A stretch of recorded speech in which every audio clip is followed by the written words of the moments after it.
Nunca imaginei que minha vida pudesse desmoronar em questão de segundos, muito menos na frente das pessoas que eu considerava minha segunda família.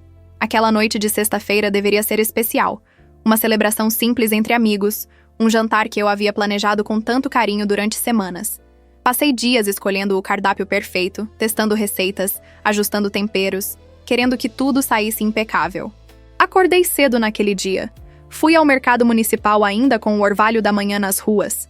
Escolhi os melhores ingredientes, conversei com os vendedores que já me conheciam, sorri ao imaginar o momento em que todos estariam sentados à mesa, degustando cada prato que preparei com minhas próprias mãos. Meu marido, Ricardo, parecia entusiasmado com a ideia quando sugeri há 3 semanas. "Que ótimo, amor! Faz tempo que não nos reunimos com a turma toda", ele disse, beijando minha testa distraidamente enquanto mexia no celular. Deveria ter percebido ali, naquele gesto mecânico, naquele olhar que já não brilhava mais quando pousava em mim. Mas eu estava cega. Ou talvez não quisesse enxergar o óbvio que todos ao meu redor já haviam notado. 7 anos de casamento, pensei naquela manhã enquanto temperava o cordeiro. 7 anos de construção, de parceria, de sonhos compartilhados. Ou pelo menos, era isso que eu acreditava. A casa estava impecável. Passei a tarde inteira limpando cada canto, arrumando as almofadas do sofá pela 10ª vez, ajustando o arranjo de flores na mesa de centro. Coloquei a toalha de linho bege que havíamos comprado juntos em nossa lua de mel na Toscana, aquela que Ricardo disse que era perfeita porque combinava com meus olhos castanhos. Acendi velas perfumadas, escolhi a playlist certa, aquela mistura de jazz suave e bossa nova que sempre criava um ambiente acolhedor. Olhei para o relógio. 6 da tarde. Os convidados chegariam às 8. Ainda tinha tempo para me arrumar, mas antes precisava verificar se tudo na cozinha estava sob controle. O cardápio estava ambicioso, eu sabia, mas queria impressionar. Entrada de camarões ao alho e óleo com um toque de pimenta dedo de moça. Apenas o suficiente para despertar o paladar sem queimar. Salada de folhas nobres com nozes caramelizadas, queijo de cabra e vinagrete de framboesa. O prato principal era meu orgulho. Cordeiro assado com crosta de ervas acompanhado de batatas ao murro com alecrim e legumes grelhados. Para a sobremesa, um tiramisu clássico que havia aprendido a fazer com a nona de Ricardo durante nossa viagem à Itália, seguindo a receita de família à risca.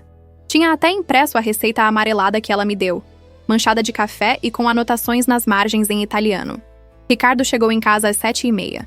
Entrou pela porta da frente sem me cumprimentar, indo direto para o quarto. Subi as escadas atrás dele, secando as mãos no avental. "Amor, você vai tomar banho agora? O pessoal chega em meia hora", falei, tentando soar casual, apesar do aperto no peito que sentia sempre que ele me ignorava assim. Ele apenas acenou com a cabeça, já tirando a gravata, o celular grudado na outra mão, os dedos deslizando pela tela com uma familiaridade irritante. Percebi um sorriso de canto de boca, aquele tipo de sorriso que não era para mim. "Tudo certo para hoje?" perguntei, aproximando-me dele. Ricardo finalmente levantou os olhos do celular, mas seu olhar me atravessou como se eu fosse transparente. "Sim, claro, vai dar tudo certo", respondeu com aquela voz monocórdica de quem está apenas cumprindo o protocolo. Quis perguntar se ele estava bem, se havia acontecido algo no trabalho, mas a forma como ele desviou o olhar me fez engolir as palavras. "Está com um cheiro ótimo vindo da cozinha", ele acrescentou, já entrando no banheiro. Era o máximo de atenção que eu receberia dele naquela tarde. Voltei para a cozinha com um peso no peito que tentei ignorar. Não era hora para inseguranças, não era hora para brigas. Tínhamos convidados chegando, amigos queridos que não via há meses. Marina e Paulo, o casal que nos apresentou há 10 anos em um churrasco de domingo. Fernanda e João, meus amigos desde a faculdade, testemunhas do nosso casamento. Cláudia e Roberto, os vizinhos que se tornaram confidentes durante as tardes de café.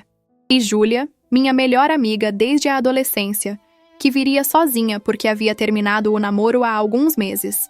Também viriam Daniel e Andressa, colegas de trabalho de Ricardo que acabaram se tornando amigos do casal. A campainha tocou exatamente às 8 horas. Marina e Paulo, pontuais como sempre. Abri a porta com meu melhor sorriso, aquele que eu havia ensaiado no espelho enquanto retocava a maquiagem. "Chegaram!" exclamei, abraçando Marina com força. Ela trouxe uma garrafa de vinho tinto caríssimo e um buquê de lírios brancos. "Você está linda", disse ela, segurando meus ombros e me examinando com aquele olhar maternal que sempre tinha. Marina era 10 anos mais velha que eu.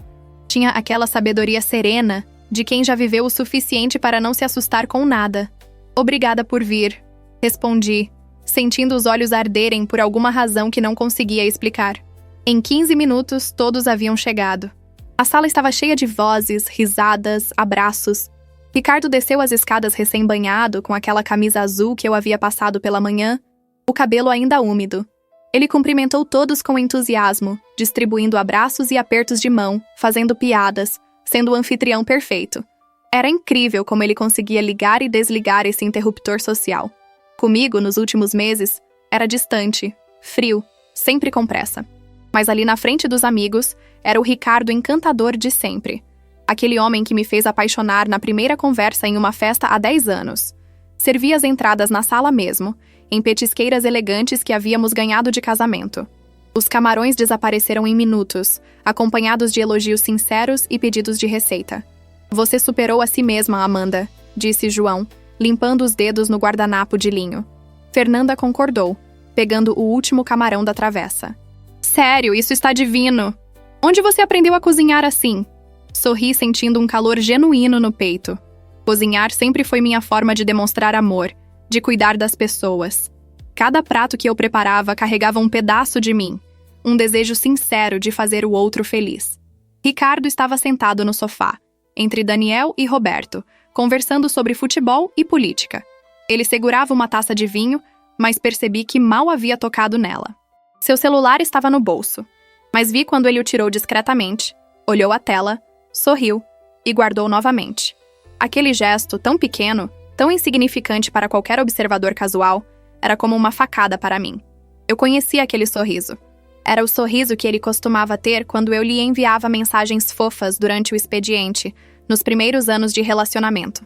Agora, esse sorriso era para outra pessoa. Pessoal, vamos para a mesa? Anunciei, tentando manter a voz firme. Todos se levantaram animados, elogiando a decoração da sala de jantar. A mesa estava realmente bonita. Prataria herdada da minha avó, taças de cristal, os pratos de porcelana que compramos na liquidação de uma loja chique e que usávamos apenas em ocasiões especiais. As velas projetavam uma luz dourada e suave, criando sombras dançantes nas paredes. Tinha até colocado pequenos cartões com os nomes em cada lugar, garantindo que a distribuição dos convidados favorecesse conversas agradáveis. Coloquei Ricardo na cabeceira, como sempre. Eu me sentaria na outra ponta. Marina e Paulo à direita, Fernanda e João à esquerda, Júlia ao meu lado, Daniel e Andressa próximos a Ricardo, Cláudia e Roberto completando a mesa. 10 pessoas ao todo, incluindo nós dois. 10 pessoas que logo testemunhariam o momento mais humilhante da minha vida, sem que eu pudesse prever o que estava por vir. Voltei para a cozinha para buscar a salada. Minha mãe sempre dizia que uma boa anfitriã nunca demonstra cansaço ou estresse na frente dos convidados. Respirei fundo, ajeitei o avental e comecei a montar os pratos de salada com o cuidado de quem está criando uma obra de arte. Folhas verdes brilhantes, as nozes douradas contrastando com o branco cremoso do queijo de cabra, as framboesas do vinagrete criando pinceladas de vermelho vibrante. Cada prato era uma composição equilibrada, bonita de se ver. Júlia entrou na cozinha carregando algumas taças vazias. Precisa de ajuda? Ofereceu como sempre. Ela tinha esse dom de perceber quando eu precisava de companhia. Estou bem, pode deixar. Só vou levar as saladas e depois trago o prato principal. Ela se aproximou, baixando a voz. Você está bem mesmo? Parece tensa. Forcei um sorriso. Só cansada. Cozinhar para 10 pessoas não é brincadeira. Júlia me conhecia bem demais para acreditar completamente, mas não insistiu. Se precisar de qualquer coisa mesmo, eu estou aqui, tá? Assenti, sentindo um nó na garganta. Voltei para a sala de jantar com uma bandeja grande, distribuindo os pratos de salada. Os elogios continuaram, sinceros e calorosos. Fernanda comentou sobre o equilíbrio dos sabores. Roberto quis saber qual vinho eu recomendaria para acompanhar. Cláudia me pediu a receita do vinagrete. Esses pequenos momentos de validação me enchiam de alegria. Cozinhar não era apenas um hobby para mim, era uma paixão, algo que eu considerava fazer profissionalmente um dia. Tinha até conversado com Ricardo sobre abrir um pequeno negócio de catering, mas ele sempre desconversava, dizendo que eu não precisava trabalhar, que meu salário de professora de inglês meio período era suficiente, que eu deveria focar em ter filhos. Esse era outro ponto de atrito entre nós. Eu queria, ele sempre adiava. Não é o momento certo, dizia. Precisamos estar mais estáveis financeiramente, argumentava. Embora ganhasse bem como engenheiro e eu soubesse que tínhamos economias suficientes. Quero aproveitar mais nossa vida de casal antes, justificava, enquanto cada vez passava menos tempo comigo. Eu tinha 32 anos. Ele, 35. Quando seria o momento certo? Enquanto todos saboreavam a salada, voltei para a cozinha para o momento crucial. O cordeiro. Abri o forno e fui recebida por uma onda de calor e um aroma celestial. A crosta de ervas estava dourada e crocante, exatamente como deveria estar. A carne tinha aquela cor rosada perfeita no centro, suculenta e macia. Tinha dado certo. Sorri sozinha na cozinha, sentindo uma pontada de orgulho genuíno. Esse era o tipo de prato que você vê em revistas de gastronomia, em programas de culinária. E eu havia feito. Arranquei o cordeiro cuidadosamente em uma travessa grande de porcelana branca, dispondo os legumes grelhados ao redor, em um padrão que parecesse ao mesmo tempo planejado e natural. As batatas ao murro estavam crocantes por fora, macias por dentro, polvilhadas com alecrim fresco. Os aspargos verdes, as cenouras baby, os tomates cereja assados. Tudo formava uma composição cromática que merecia estar em uma capa de revista. Preparei o molho de redução de vinho tinto com alecrim em uma molheira de prata. Coloquei tudo em uma bandeja grande e respirei fundo antes de voltar para a sala de jantar. O silêncio que se fez quando entrei carregando a travessa foi gratificante. Todos pararam de conversar para olhar. Meu Deus, Amanda! Marina foi a primeira a falar, levando a mão ao peito. Isso está com uma aparência incrível! Os outros concordaram em coro, levantando as taças em um brinde informal. Coloquei a travessa no centro da mesa, ao lado de Ricardo, para que ele fizesse as honras de trinchar e servir, como era nossa tradição. Ele olhou para o prato, depois para mim, e por um segundo, apenas um segundo, vi algo no olhar dele. Mas não era admiração ou orgulho. Era algo que não consegui decifrar naquele momento. Vou pegar os pratos para servir, anunciei, voltando para a cozinha. Meu coração batia acelerado. Aquela ansiedade boa de quem está prestes a compartilhar algo especial. Peguei os pratos de jantar, brancos e elegantes, e voltei para a sala. Ricardo já estava de pé, faca e garfo de trinchar nas mãos. Comecei a distribuir os pratos vazios, um por um. Marina, Paulo, Fernanda, João, Júlia, Cláudia, Roberto, Daniel, Andressa. Cheguei ao meu lugar e coloquei meu próprio prato. Agora era só esperar Ricardo servir e começaríamos. Foi então que aconteceu. Ricardo pegou a faca, cortou um pedaço do cordeiro, olhou para ele com atenção exagerada, depois olhou para mim. Todos estavam em silêncio, esperando. Ele colocou o pedaço de carne no garfo, levou até o nariz, cheirou de forma dramática, franzindo a testa. Um arrepio percorreu minha espinha. Algo estava errado. Muito errado. Ricardo? Chamei baixinho, mas ele me ignorou. Levou o garfo à boca, mastigou lentamente, teatralmente. Os convidados observavam, alguns começando a perceber que aquilo não era normal. Ele cuspiu a carne no guardanapo. Simplesmente cuspiu. O som foi grotesco no silêncio da sala de jantar. Levantou-se da cadeira com força, fazendo-a arrastar no chão de madeira com um rangido horrível. Olhou para mim com uma expressão de nojo que jamais esquecerei. Isso está intragável, disse ele, e sua voz estava carregada de um veneno que eu nunca tinha ouvido antes. Completamente intragável. O tempo pareceu parar. Senti o sangue drenar do meu rosto. Os convidados ficaram paralisados, garfos no ar, bocas semi-abertas em choque. Marina olhou para Paulo, que olhou para mim. Fernanda segurou a mão de João por debaixo da mesa. Júlia me encarou com os olhos arregalados, incrédula. Ricardo, o que você está... Comecei, mas ele não me deixou terminar. Nem porco comeria isso que você preparou, que vergonha! Ele continuou levantando a voz. Suas palavras eram como pedras sendo atiradas contra mim, cada uma doendo mais que a anterior. Senti as lágrimas começando a queimar atrás dos meus olhos, mas não ia chorar. Não ia dar a ele essa satisfação. Vou ter que pedir à minha amante para te dar umas aulas. A frase caiu como uma bomba na sala. Um silêncio ainda mais profundo se instalou. Alguém deixou um garfo cair no prato, o som ecoando como um tiro. Minha amante. Ele disse minha amante. Na frente de todos. Não apenas admitiu que estava me traindo, mas teve a audácia, a crueldade, de usar isso como arma para me humilhar, para destruir algo que eu havia preparado com tanto carinho. A dor que senti naquele momento não tem nome. Era física, era emocional, era tudo ao mesmo tempo. Meu peito apertou tanto que pensei que fosse desmaiar. Mas então, algo mudou dentro de mim. Não foi uma decisão consciente. Não foi um pensamento racional. Foi um instinto de sobrevivência. Eu não ia chorar. Não ia implorar. Não ia me desintegrar na frente dessas pessoas que eu amava, deixando que ele tivesse a última palavra. Respirei fundo, profundamente, enchendo os pulmões de ar até doer. 1, 2, 3. Senti minha mente clarear, como se uma névoa estivesse sendo dissipada. E então, surpreendentemente, sorri. Foi um sorriso pequeno, mas genuíno. Não de felicidade, mas de reconhecimento, de revelação. Peguei meu celular que estava no aparador atrás de mim. Minha mão não tremeu quando o desbloqueei.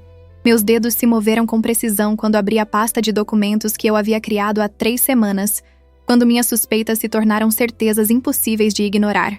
Ricardo me observava, ainda de pé, com aquela expressão arrogante de quem acha que já venceu a batalha. Ele não fazia ideia do que estava por vir. Quero que todos vejam quem precisa aprender uma lição, eu disse. Minha voz saiu firme, clara, sem o menor tremor.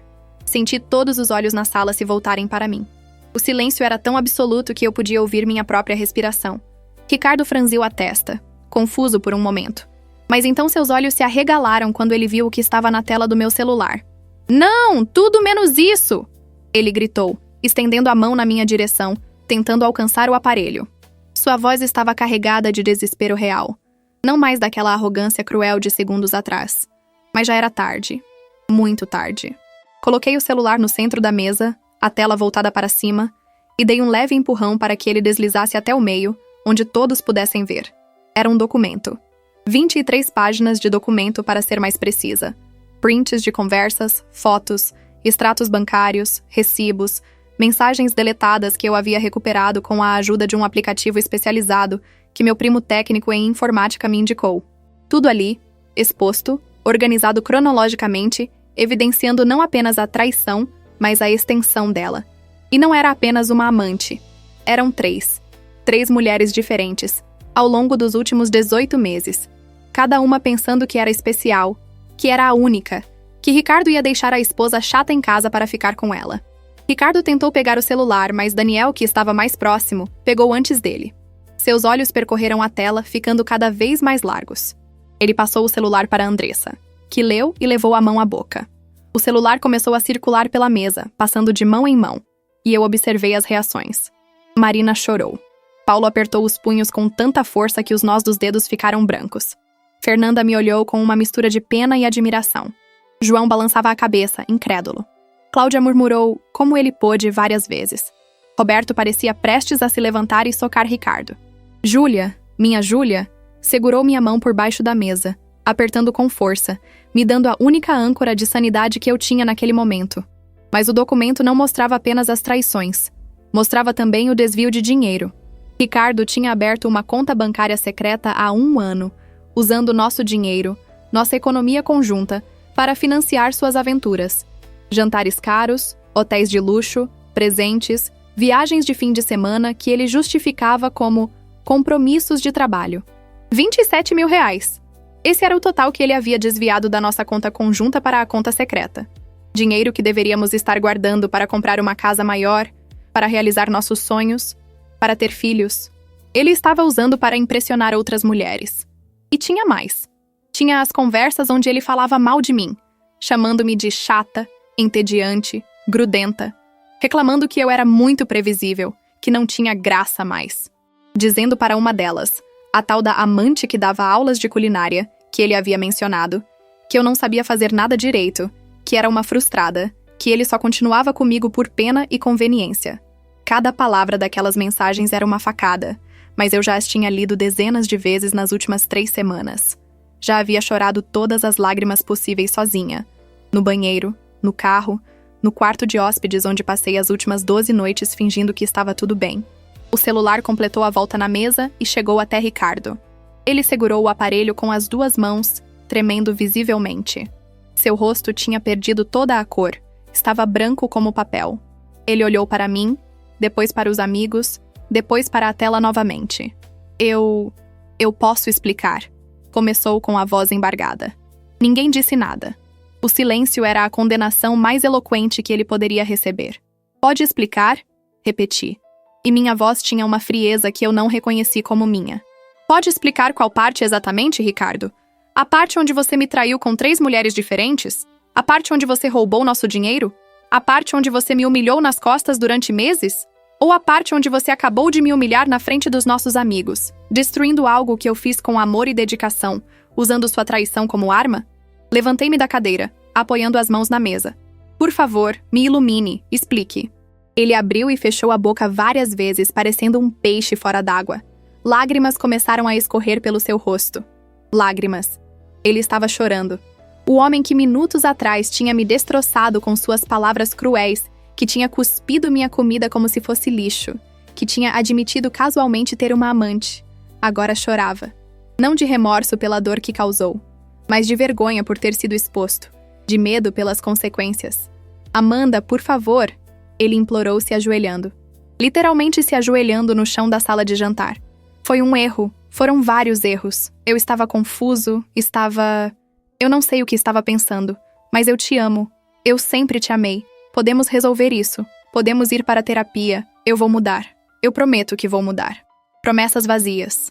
Quantas vezes eu tinha ouvido promessas dele? Prometo que vou passar mais tempo com você. Prometo que vamos viajar no próximo mês. Prometo que vamos começar a pensar em ter filhos. Promessas que se dissolviam como açúcar em água na primeira oportunidade. Levanta! Ordenei.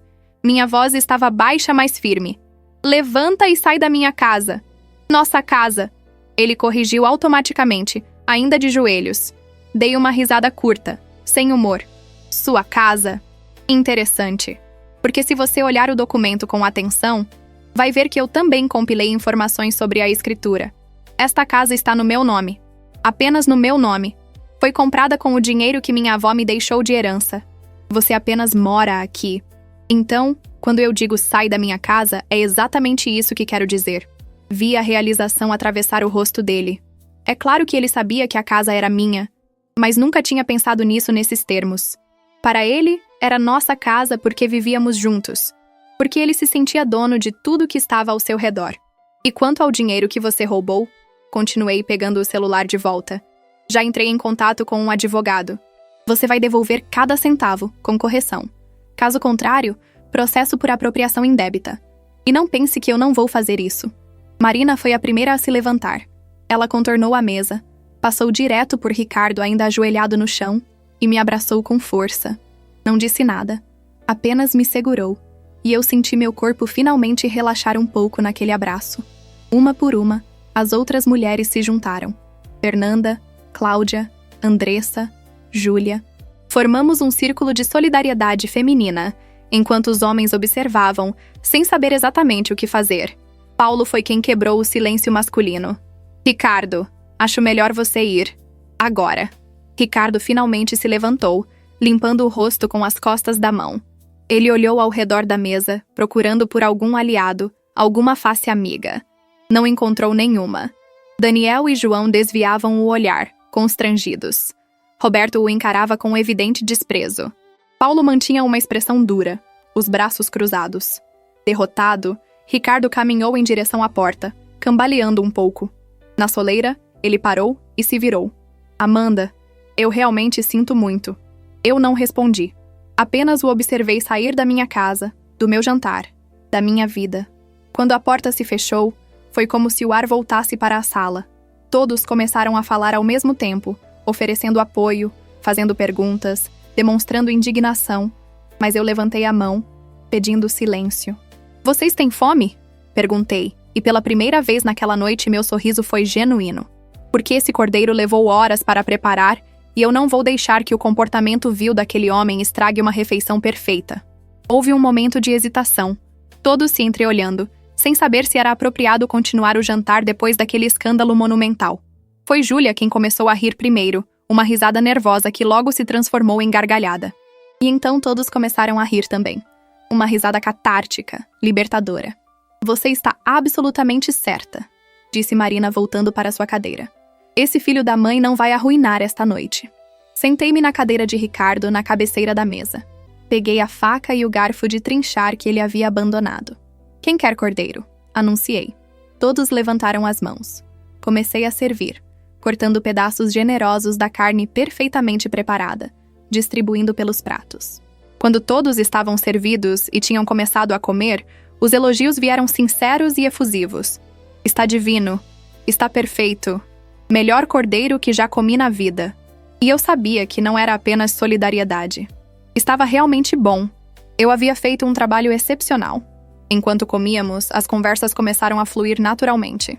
Marina quis saber há quanto tempo eu suspeitava. Contei sobre os pequenos sinais que fui notando ao longo dos meses. Os telefonemas que ele atendia em outro cômodo. As mensagens que ele deletava imediatamente. O cheiro diferente na camisa. As manchas de batom que ele justificava como tinta ou molho. Cláudia perguntou como descobri sobre o dinheiro. Expliquei que, ao acessar nosso extrato bancário conjunto, notei transferências regulares para uma conta que eu não conhecia. Com a ajuda do meu primo, conseguimos rastrear a conta e descobrir os gastos. Fernanda quis detalhes sobre como recuperei as mensagens deletadas. Contei sobre o aplicativo que instalei quando Ricardo deixou o celular desbloqueado uma noite. E como passei 3 semanas documentando meticulosamente cada evidência, organizando tudo em um dossiê que um advogado pudesse usar. João estava impressionado com minha frieza e planejamento. Você lidou com isso como uma profissional, disse ele. Sorri tristemente. Eu não queria ter que fazer isso. Mas se tinha que ser feito, seria feito direito. A sobremesa foi servida mais tarde, quando a atmosfera já havia se tornado menos tensa. O tiramisu estava cremoso e perfumado. O café equilibrando perfeitamente a doçura do mascarpone. Júlia brincou dizendo que eu deveria mudar de carreira e virar chefe. Talvez eu faça isso mesmo, respondi pensativamente. Talvez seja a hora de algumas mudanças radicais na minha vida. Marina tocou minha mão através da mesa. O que quer que você decida fazer, nós estamos aqui. Todos nós. Os outros concordaram em coro. Eram quase 2 da manhã quando os últimos convidados saíram. Paulo e Marina foram os últimos, insistindo em ajudar com a louça antes de ir embora. Você não precisa passar por isso sozinha, Marina disse, me abraçando apertado na porta. Se precisar de qualquer coisa, qualquer hora do dia ou da noite, me liga. Entendeu? Qualquer coisa. Prometi que sim, sabendo que ela falava sério. Fechei a porta e me apoiei nela. Finalmente sozinha no silêncio da casa que agora era só minha. Olhei para a sala de jantar. A mesa ainda estava montada, com pratos sujos e taças vazias. Velas derretidas. Guardanapos amarrotados. Mas também havia algo mais. Havia resiliência naquela cena. Havia a evidência de que a vida continua, de que pessoas se importam, de que eu não estava sozinha, mesmo estando literalmente sozinha agora. Comecei a recolher os pratos, empilhando-os cuidadosamente. Cada movimento era mecânico, mas também terapêutico. Enquanto lavava a louça, deixei minha mente vagar. Como chegamos até aqui? Quando exatamente nosso casamento começou a desmoronar? Havia sido um processo gradual ou um momento específico? Tentei identificar o ponto de virada, mas não consegui. Talvez não houvesse um. Talvez fosse a soma de 1000 pequenos momentos, 1000 pequenas escolhas, 1000 pequenas traições que culminaram naquela noite de sexta-feira em particular. Lembrei de quando nos conhecemos. Eu tinha 22 anos, recém-formada em letras, cheia de sonhos e idealismo. Ele tinha 25, já trabalhando como engenheiro júnior, ambicioso e charmoso. Nossa primeira conversa durou 4 horas. Falamos sobre tudo: música, filmes, filosofia, planos para o futuro. Ele disse que queria construir coisas que perdurassem, que fizessem diferença no mundo. Eu disse que queria ensinar, que queria tocar vidas através da linguagem e literatura. Parecíamos perfeitos um para o outro, 2 metades de um todo complementar. Os primeiros anos foram mágicos. Viagens de fim de semana para lugares aleatórios, apenas porque sim.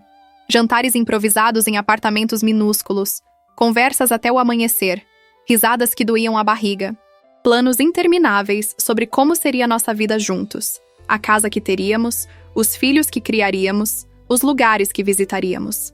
Casamos após 3 anos de namoro, em uma cerimônia pequena, mas linda em uma vinícola no interior. Foi o dia mais feliz da minha vida. Os 3 primeiros anos de casamento foram bons. Não perfeitos, mas bons. Compramos esta casa com o dinheiro da minha herança. Reformamos juntos, escolhendo cada cor de parede, cada móvel. Ricardo foi promovido no trabalho. Eu consegui um emprego fixo em uma escola de inglês conceituada. Víamos amigos regularmente. Viajamos para a Itália, para a Argentina, para o Chile. Fazíamos planos de começar a tentar ter filhos assim que nos sentíssemos realmente prontos. Mas então algo mudou. Sutilmente no início, quase imperceptivelmente. Ricardo começou a trabalhar mais horas, chegando cada vez mais tarde em casa. Fins de semana foram sendo ocupados por compromissos profissionais, que eu nunca podia verificar. Nossas conversas foram ficando cada vez mais superficiais, restritas à logística doméstica e planilhas financeiras. O sexo foi ficando menos frequente, depois esporádico, depois praticamente inexistente. E sempre havia uma desculpa: cansaço, estresse, dor de cabeça, trabalho no dia seguinte. Tentei conversar. Claro que tentei. Ricardo, sinto que estamos nos distanciando, eu disse uma noite deitada ao lado dele na cama. Ele estava no celular, como sempre. Não seja dramática, amor. É só uma fase. Trabalho está puxado, respondeu sem nem levantar os olhos da tela. Tentei de novo algumas semanas depois. Que tal fazermos aquela viagem que planejamos? Só nós dois, sem compromissos? Ele suspirou como se eu estivesse sendo um inconveniente. Não é um bom momento. Talvez daqui a alguns meses. Comecei a me sentir invisível na minha própria casa. No meu próprio casamento. Eu poderia entrar em um cômodo e ele mal notava. Poderia cozinhar meu melhor prato e ele comeria distraidamente, sempre com o celular na outra mão. Poderia me arrumar especialmente para uma ocasião e ele não comentava nada. Era como se eu estivesse gradualmente deixando de existir para ele, me tornando apenas parte da mobília, uma presença esperada, mas não apreciada. E eu? Eu tentei ser compreensiva. Tentei ser a esposa paciente que entende que carreiras exigem sacrifícios. Tentei preencher o vazio com minhas próprias atividades. Aulas de culinária, cursos online, encontros com amigas. Mas no fundo da noite, quando estava sozinha na cama, enquanto ele trabalhava até tarde no escritório, eu sentia o vazio crescendo dentro de mim como um buraco negro, sugando minha autoestima, minha felicidade, meu senso de valor. As suspeitas começaram há 6 meses. Um batom no colarinho que definitivamente não era da minha cor. Um perfume doce e enjoativo que ficou no carro e que ele justificou como sendo de uma colega que pegou carona. Mensagens chegando a toda hora que ele desviava o corpo para ler, protegendo a tela como se fosse um segredo de estado. Gargalhadas baixas no meio da madrugada quando ele achava que eu estava dormindo. Cada incidente isoladamente poderia ter uma explicação inocente, mas juntos formavam um padrão impossível de ignorar. 3 semanas atrás, durante uma madrugada de insônia, desci para beber água e o encontrei no sofá, celular na mão, sorrindo para a tela com aquela expressão que costumava ser reservada para mim. Voltei para o quarto em silêncio, meu coração batendo forte. No dia seguinte, quando ele saiu para trabalhar, peguei meu próprio celular e comecei a pesquisar. Como descobrir uma traição, como recuperar mensagens deletadas, como proteger meus interesses financeiros em caso de divórcio. Foi então que montei meu plano. Seria metódica, seria cuidadosa, seria incontestável. Instalei o aplicativo de recuperação de dados no celular dele em uma tarde em que ele deixou o aparelho desbloqueado para tomar banho. Meu coração batia tão forte que pensei que ele fosse ouvir do banheiro. Meus dedos tremiam enquanto navegava pelos menus, concedendo permissões, configurando o backup automático na nuvem. Levou menos de 3 minutos. 3 minutos que mudaram tudo. Quando Ricardo saiu do banheiro, o celular estava exatamente onde ele havia deixado, e eu estava inocentemente preparando o jantar, como se nada tivesse acontecido. Nas semanas seguintes, tive acesso a tudo. Cada mensagem, cada foto, cada ligação. Foi como abrir a porta para o inferno. A primeira mulher se chamava Bruna. Tinham se conhecido em um congresso de engenharia 8 meses atrás. As mensagens eram recheadas de emojis, flerte barato, fotos íntimas que me fizeram sentir fisicamente doente. Ele dizia a ela as mesmas coisas que costumava dizer para mim no início do nosso relacionamento. As mesmas frases, as mesmas promessas, como se fossem diálogos ensaiados que ele apenas reciclava com mulheres diferentes. A segunda era Patrícia, uma colega de trabalho. Essa doeu mais porque eu a conhecia. Tínhamos nos encontrado em festas da empresa, trocado gentilezas, até mesmo seguíamos uma a outra no Instagram. Nas mensagens, Ricardo reclamava de mim para ela. Dizia que eu era controladora, que era chata, que não o entendia como ela o entendia. Patrícia respondia com empatia exagerada, alimentando a narrativa de que ele era uma vítima incompreendida. Eles se encontravam regularmente, às vezes durante o horário de almoço, às vezes depois do expediente em hotéis baratos. E então havia Camila, a chefe de cozinha, a amante que dava aulas de culinária, que ele tinha mencionado durante o jantar. Essa foi a mais recente, conhecida há apenas 3 meses em um restaurante onde Ricardo tinha levado um cliente. As mensagens com ela eram diferentes, mais elaboradas, mais emocionais. Ele dizia que estava se apaixonando, que queria largar tudo para ficar com ela. Que eu, sua esposa, era apenas um peso morto que ele carregava por obrigação. Que assim que resolvesse a situação, eles poderiam ficar juntos de verdade. Cada descoberta era como uma punhalada. Li tudo compulsivamente, incapaz de parar mesmo quando as lágrimas embaçavam minha visão. Descobri que ele usava nosso dinheiro para comprar presentes caros para elas. Um colar de ouro para Bruna. Um perfume importado para Patrícia. Aulas particulares de culinária francesa para Camila. A ironia era quase cômica. Ele gastava nosso futuro em aventuras passageiras, enquanto eu economizava cada centavo sonhando com a família que nunca teríamos. A conta bancária secreta foi descoberta por acidente. Ao revisar nossos extratos conjuntos online, notei transferências periódicas para uma conta que não reconhecia. Eram quantias significativas. R$ 500 aqui, 1.000 ali, às vezes até 2.000 de uma vez. Anotei o número da conta e pedi ajuda ao meu primo Rafael, que trabalhava com tecnologia da informação. Ele hesitou inicialmente, preocupado com a legalidade, mas quando expliquei a situação, concordou em ajudar. O que Rafael descobriu foi devastador. Ricardo tinha aberto a conta há 13 meses usando um endereço comercial como referência. Tinha depositado um total de R$ 27.400 ao longo desse período. O dinheiro vinha da nossa conta conjunta, pequenas quantias que ele achava que eu não notaria. E ele estava certo. Não notei até que fosse tarde demais. Os extratos dessa conta secreta contavam uma história de hotéis 5 estrelas, restaurantes caros, joalherias, lojas de roupas de marca. Ele estava vivendo uma vida dupla, tripla na verdade, financiada pelo nosso futuro. Passei horas compilando tudo em um documento.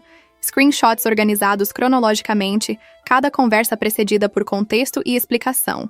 Extratos bancários com as transações suspeitas destacadas em amarelo.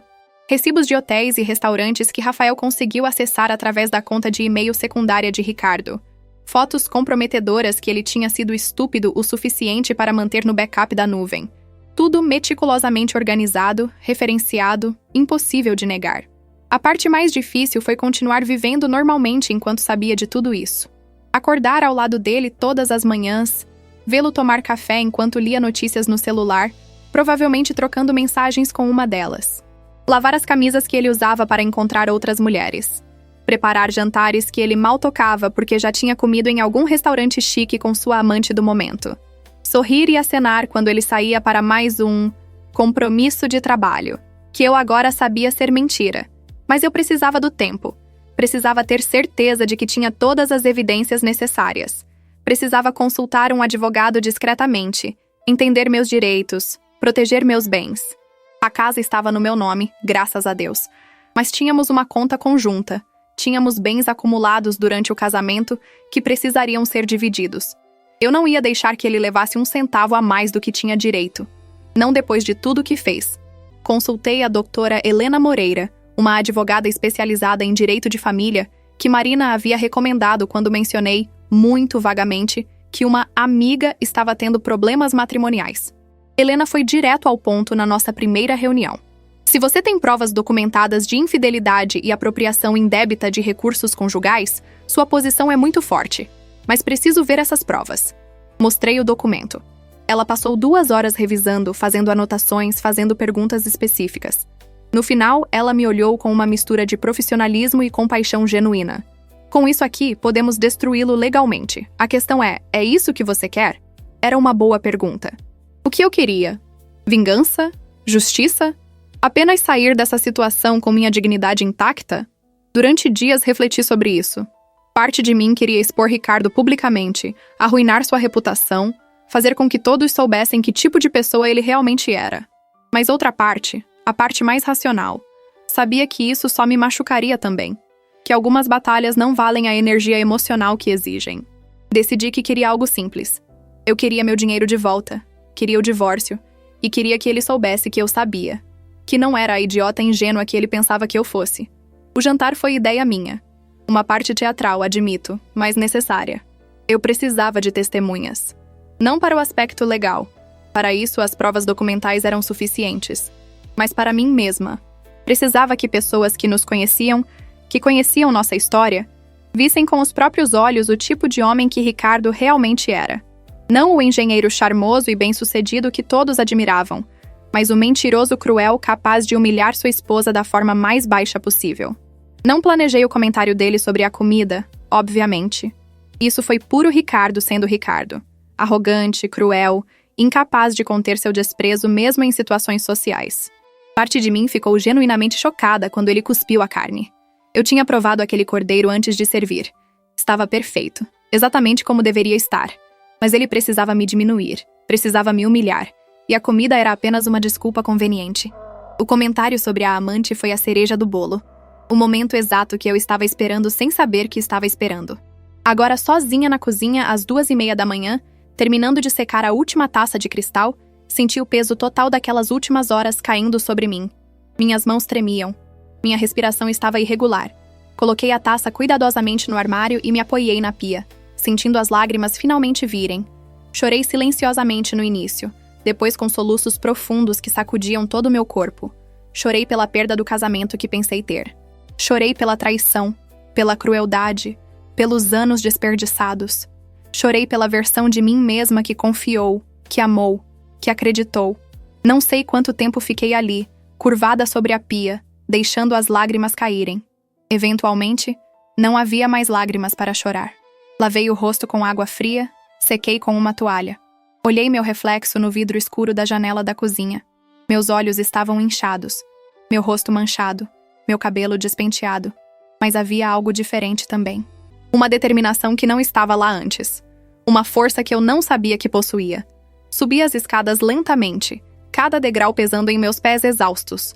Passei pelo quarto principal, nosso quarto, que em breve seria apenas meu quarto novamente. A cama estava intocada, exatamente como eu a tinha deixado pela manhã. Ricardo não voltaria para dormir nela esta noite. Nem amanhã. Nem nunca mais, se dependesse de mim. Continuei pelo corredor até o quarto de hóspedes, onde tinha dormido nas últimas semanas. Era menor, menos confortável, mas era meu espaço, meu refúgio. Deitei na cama sem trocar de roupa, ainda com o vestido que havia escolhido tão cuidadosamente para o jantar. Um vestido azul marinho, elegante, mas não exagerado. Queria estar apresentável, no controle. Agora ele parecia uma roupa de luto. Me enrolei no cobertor, abracei um travesseiro e deixei minha mente finalmente descansar. O sono veio rápido, pesado, sem sonhos. Acordei com o som insistente do celular tocando. Desorientada, tateei pela mesinha de cabeceira até encontrá-lo. 10 horas da manhã. Tinha dormido por mais de 7 horas direto, algo que não acontecia há meses. O nome na tela era Júlia. Atendi com a voz rouca de sono. Oi. Oi, dorminhoca. Como você está? A preocupação na voz dela era palpável. Sobrevivendo. Respondi honestamente. Quer companhia? Estou com a tarde livre e trouxe brigadeiros. Sorri apesar de tudo. Júlia e seus brigadeiros, sua solução para todas as crises desde que nos conhecemos aos 13 anos.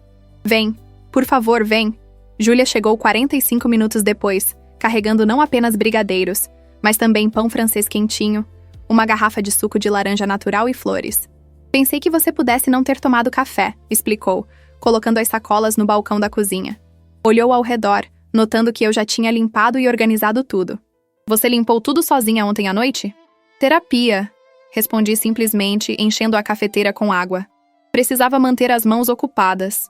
Sentamos na mesa da cozinha, a mesma mesa onde tomávamos café da manhã Ricardo e eu durante 7 anos.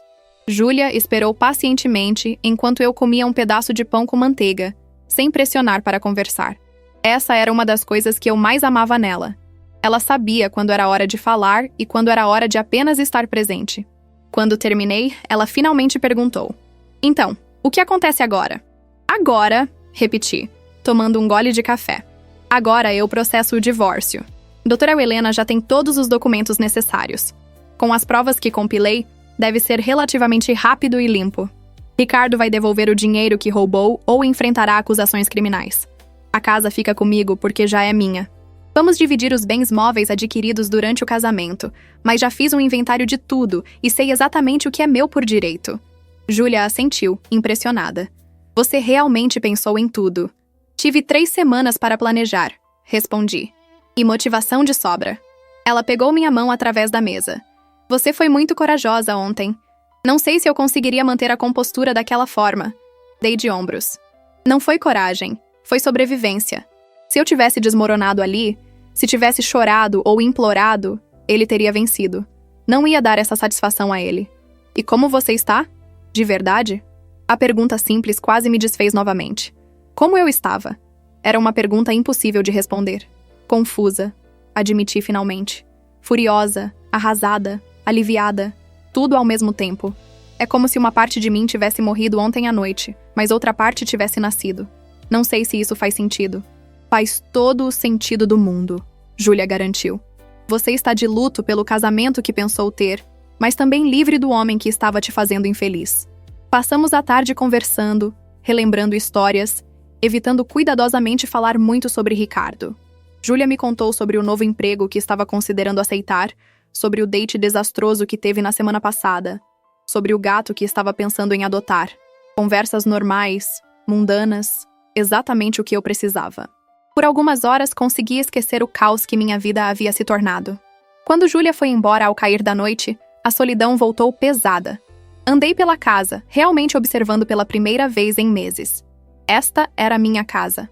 Comprada com o dinheiro da minha avó, decorada com meu gosto, cada objeto carregando uma memória.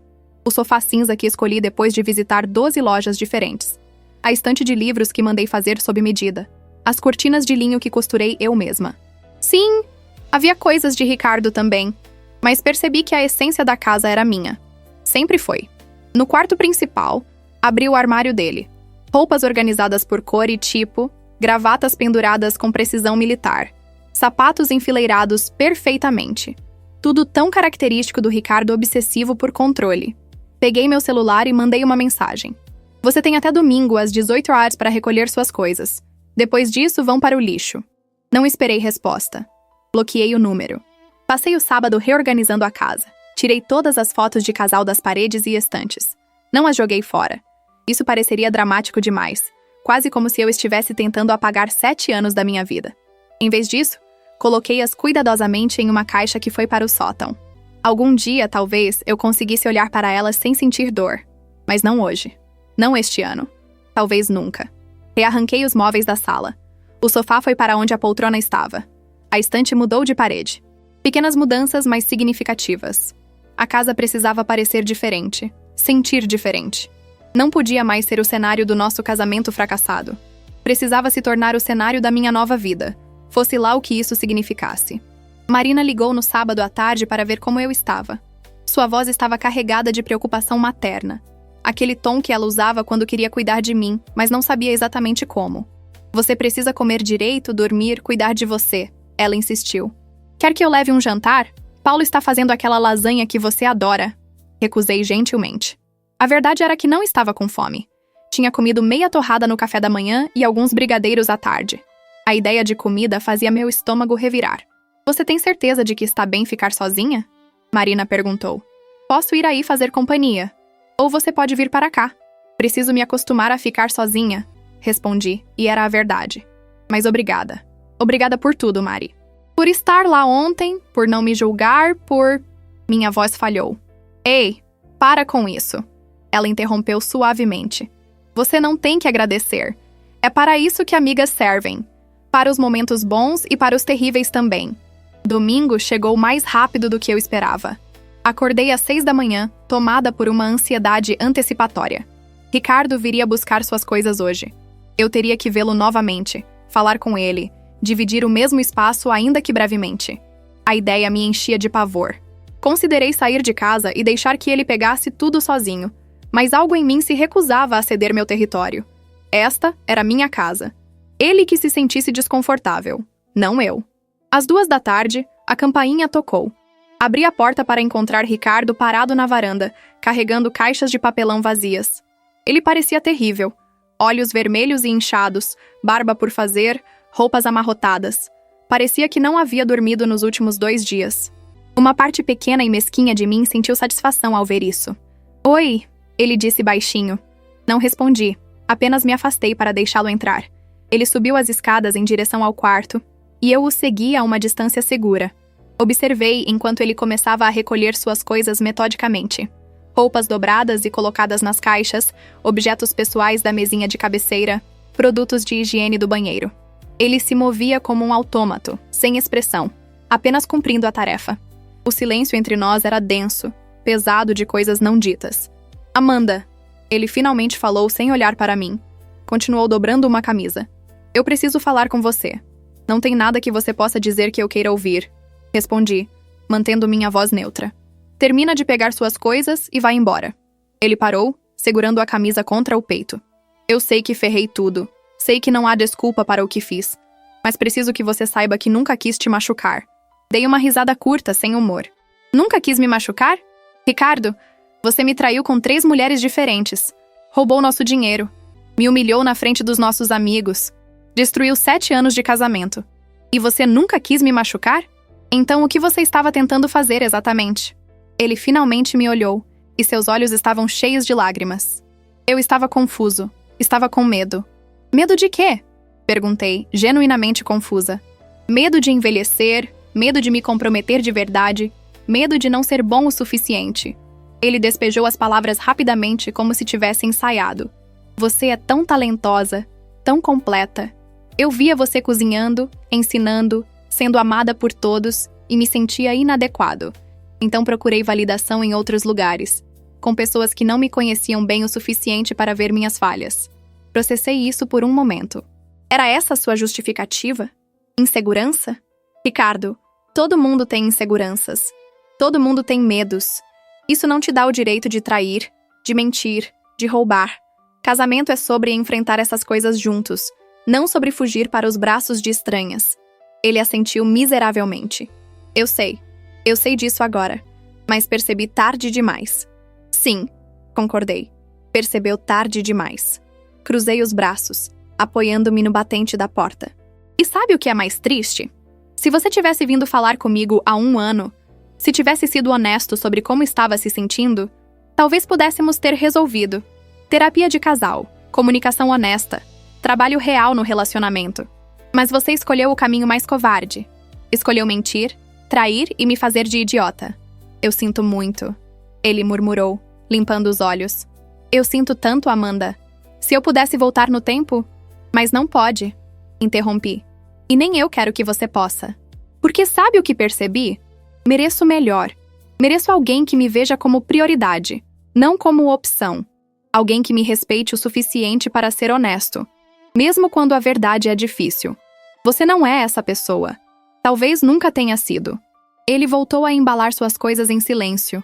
O ar pesado entre nós. Levou 3 viagens até o carro para levar tudo. Na última viagem, ele parou na porta, caixas nos braços. E quanto ao dinheiro? Perguntou hesitante. Minha advogada vai entrar em contato com você nos próximos dias com os termos. Você devolve tudo, com correção, ou enfrenta acusações criminais. Sua escolha. Ele empalideceu, mas assentiu. Posso te ligar? Às vezes, para ver como você está? A pergunta era tão absurda que quase ri. Não, Ricardo. Você não pode. Você não tem mais o direito de saber como estou. Não tem mais o direito a nada na minha vida. Somos estranhos agora. Ele abriu a boca para protestar, mas algo na minha expressão o fez reconsiderar. Ok, disse baixinho. Ok, adeus, Amanda. Adeus, Ricardo. Fechei a porta atrás dele e encostei nela, ouvindo o som do carro dele partindo.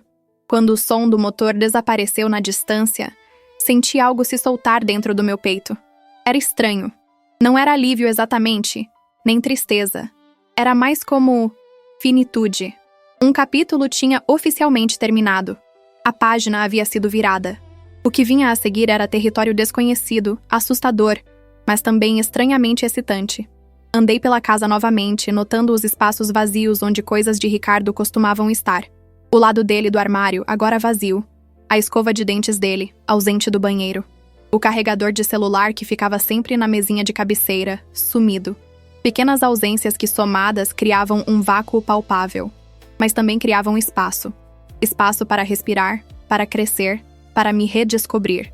Sentei no sofá da sala com uma xícara de chá, olhando pela janela para o jardim que eu mesma havia plantado há 2 anos.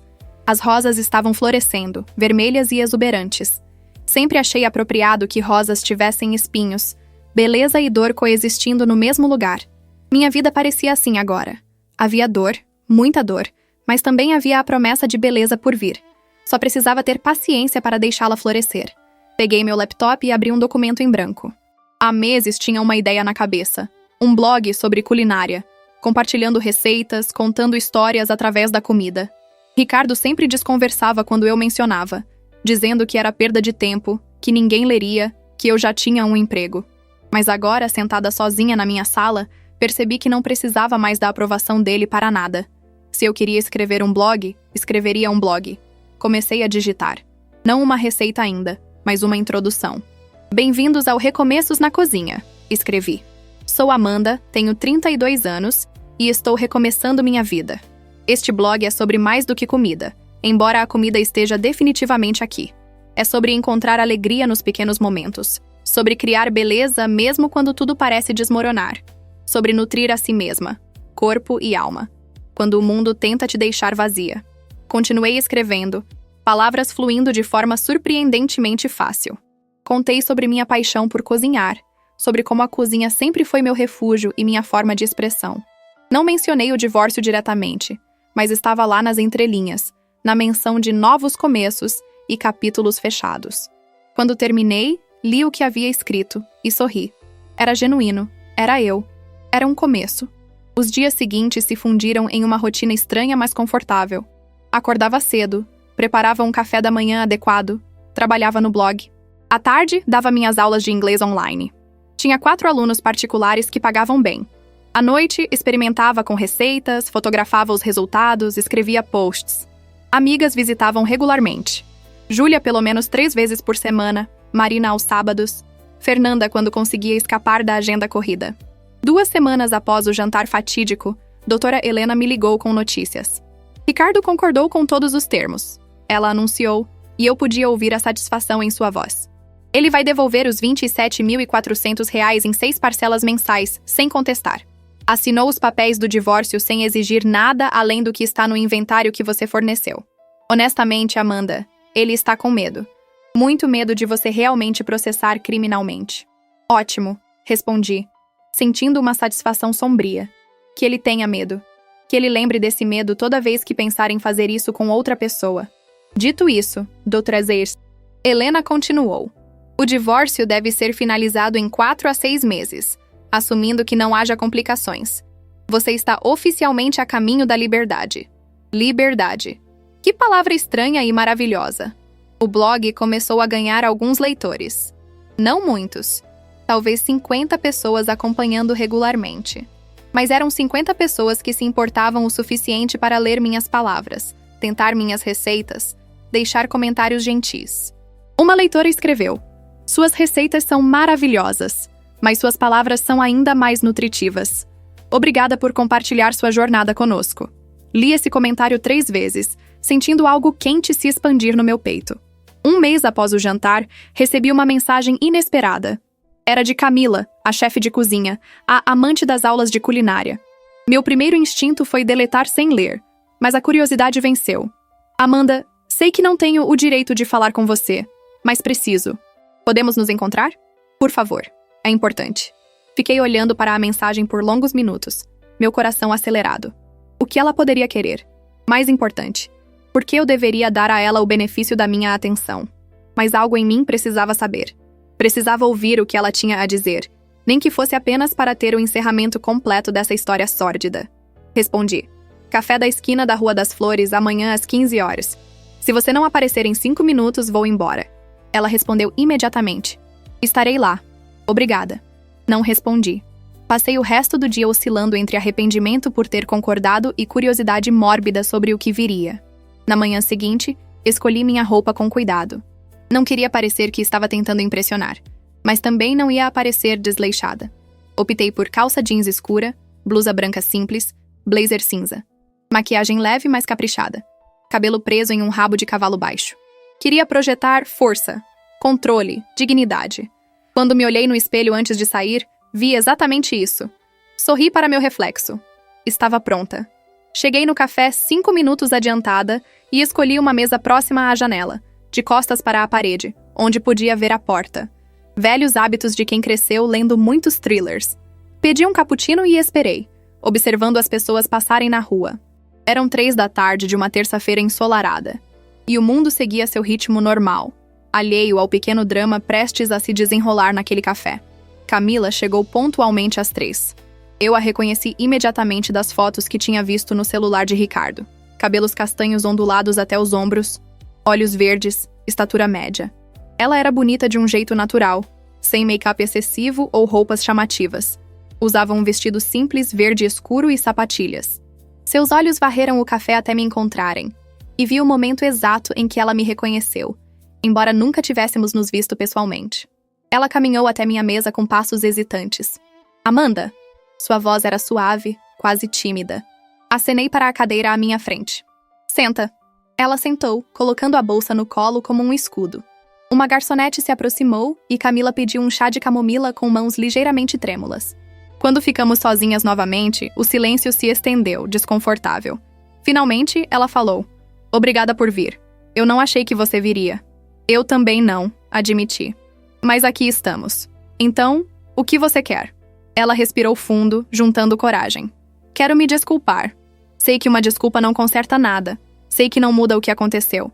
Mas preciso que você saiba que eu não sabia. Franzi a testa. Não sabia o quê? Que ele era casado. Ela disse rapidamente, as palavras saindo em uma torrente. Eu juro por tudo que é sagrado, Amanda.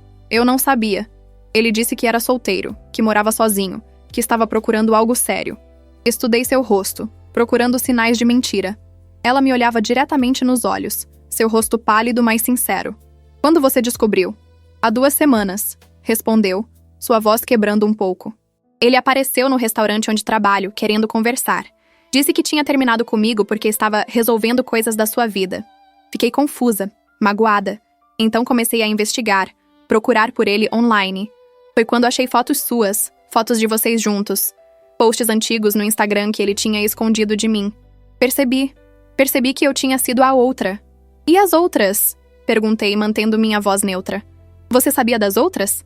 Ela balançou a cabeça vigorosamente. Não, Deus, não. Descobri sobre elas quando você expôs tudo. Vi os comentários online, as pessoas falando. Senti vontade de vomitar. Tomei um gole do meu cappuccino processando. Por que você está me contando isso? O que você quer que eu faça com essa informação?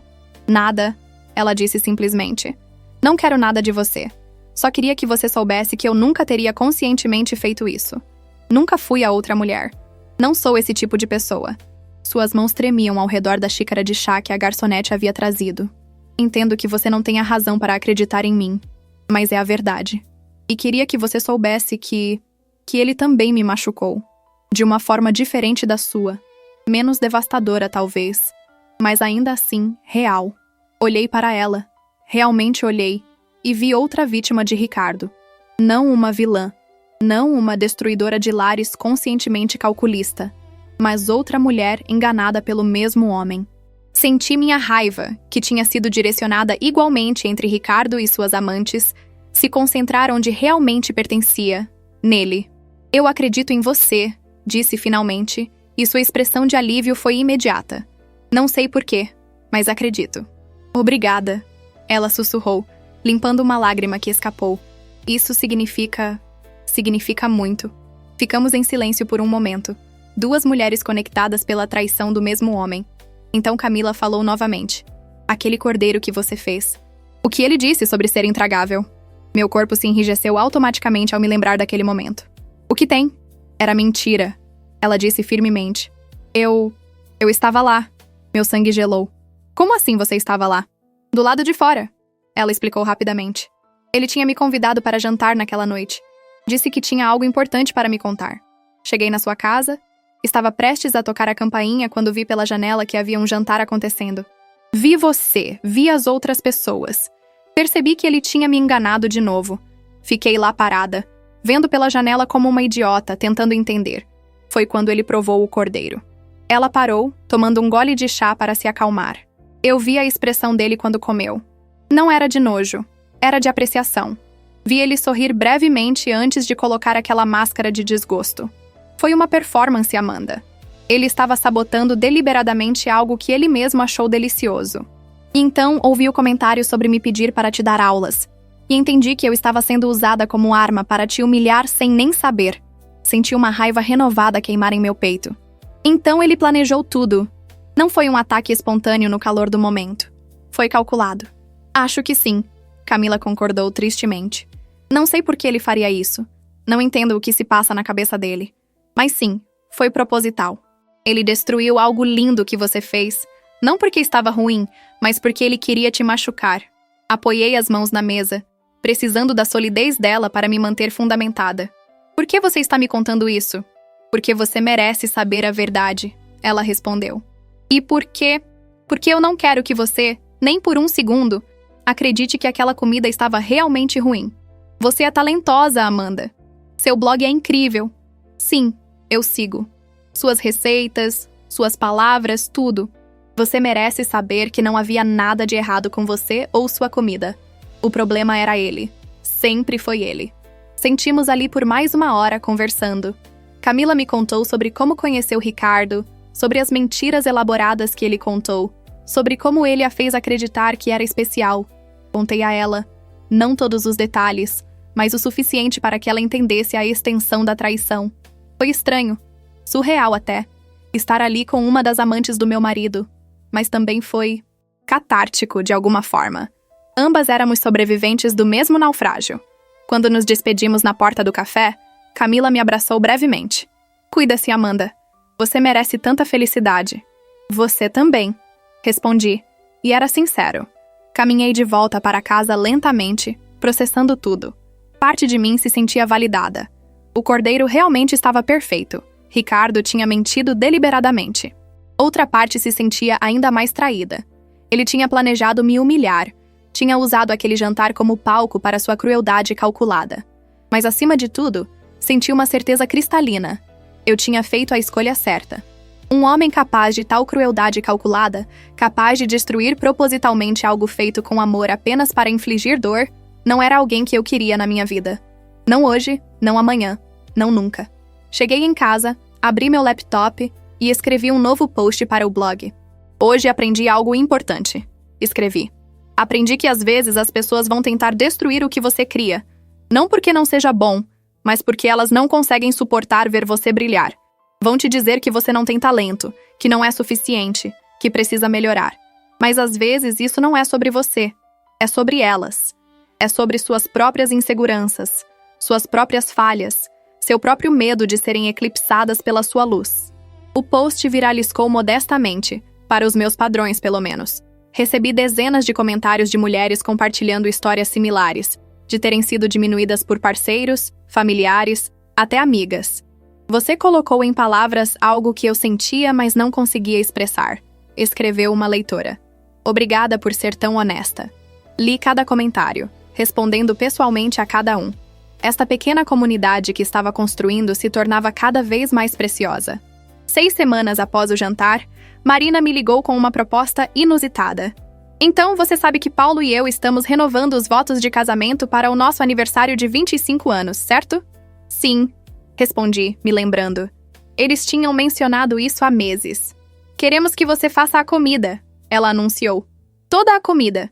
Entrada, prato principal, sobremesa, para 50 pessoas.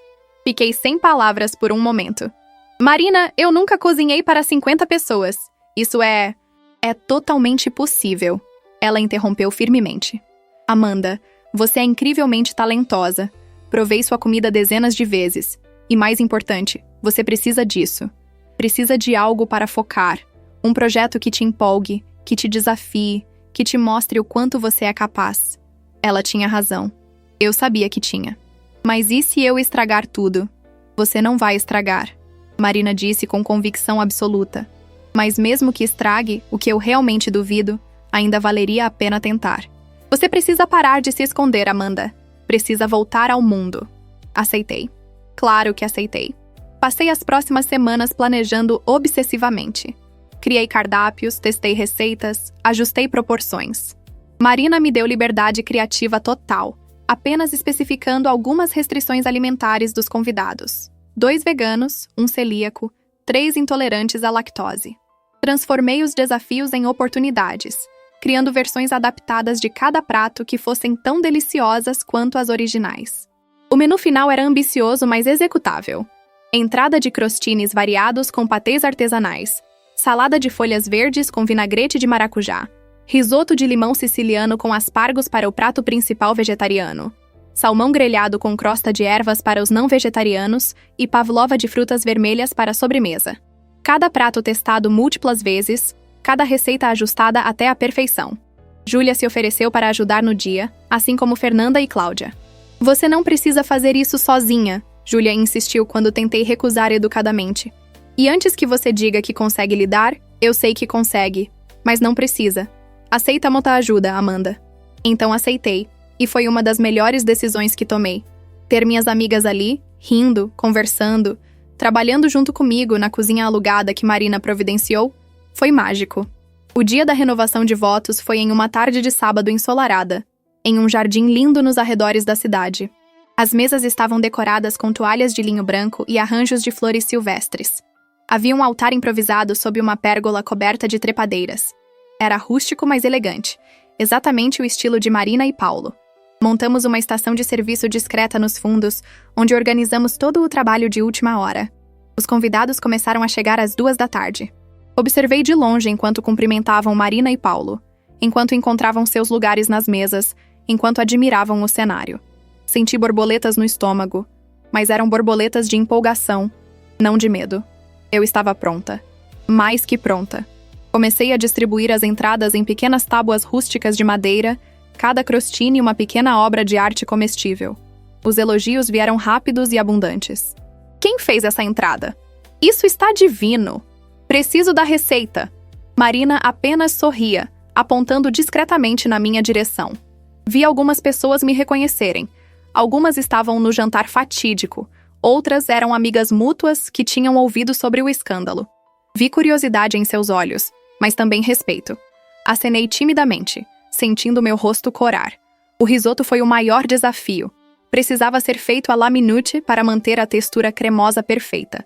Com Júlia me ajudando a mexer constantemente enquanto eu adicionava caldo aos poucos, conseguimos produzir 50 porções que saíram da panela exatamente no ponto.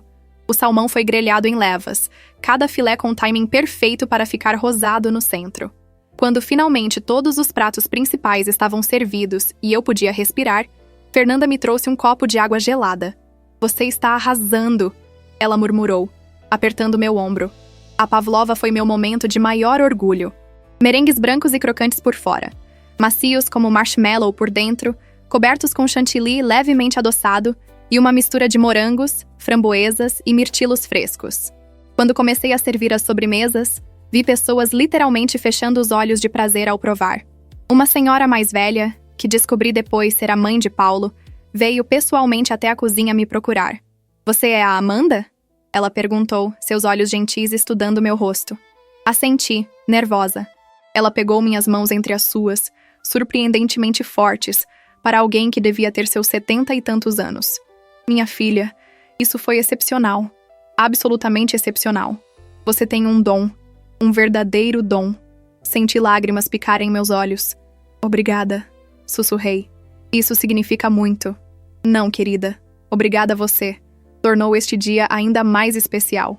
Quando a festa estava terminando e os convidados começavam a ir embora, Marina me encontrou ajudando a organizar a cozinha. Ela me abraçou forte, sem dizer nada por um longo momento. Quando se afastou, seus olhos estavam úmidos. Você foi incrível hoje. Absolutamente incrível. Cada pessoa aqui comentou sobre a comida. Várias me pediram seu contato. Dei uma risada nervosa.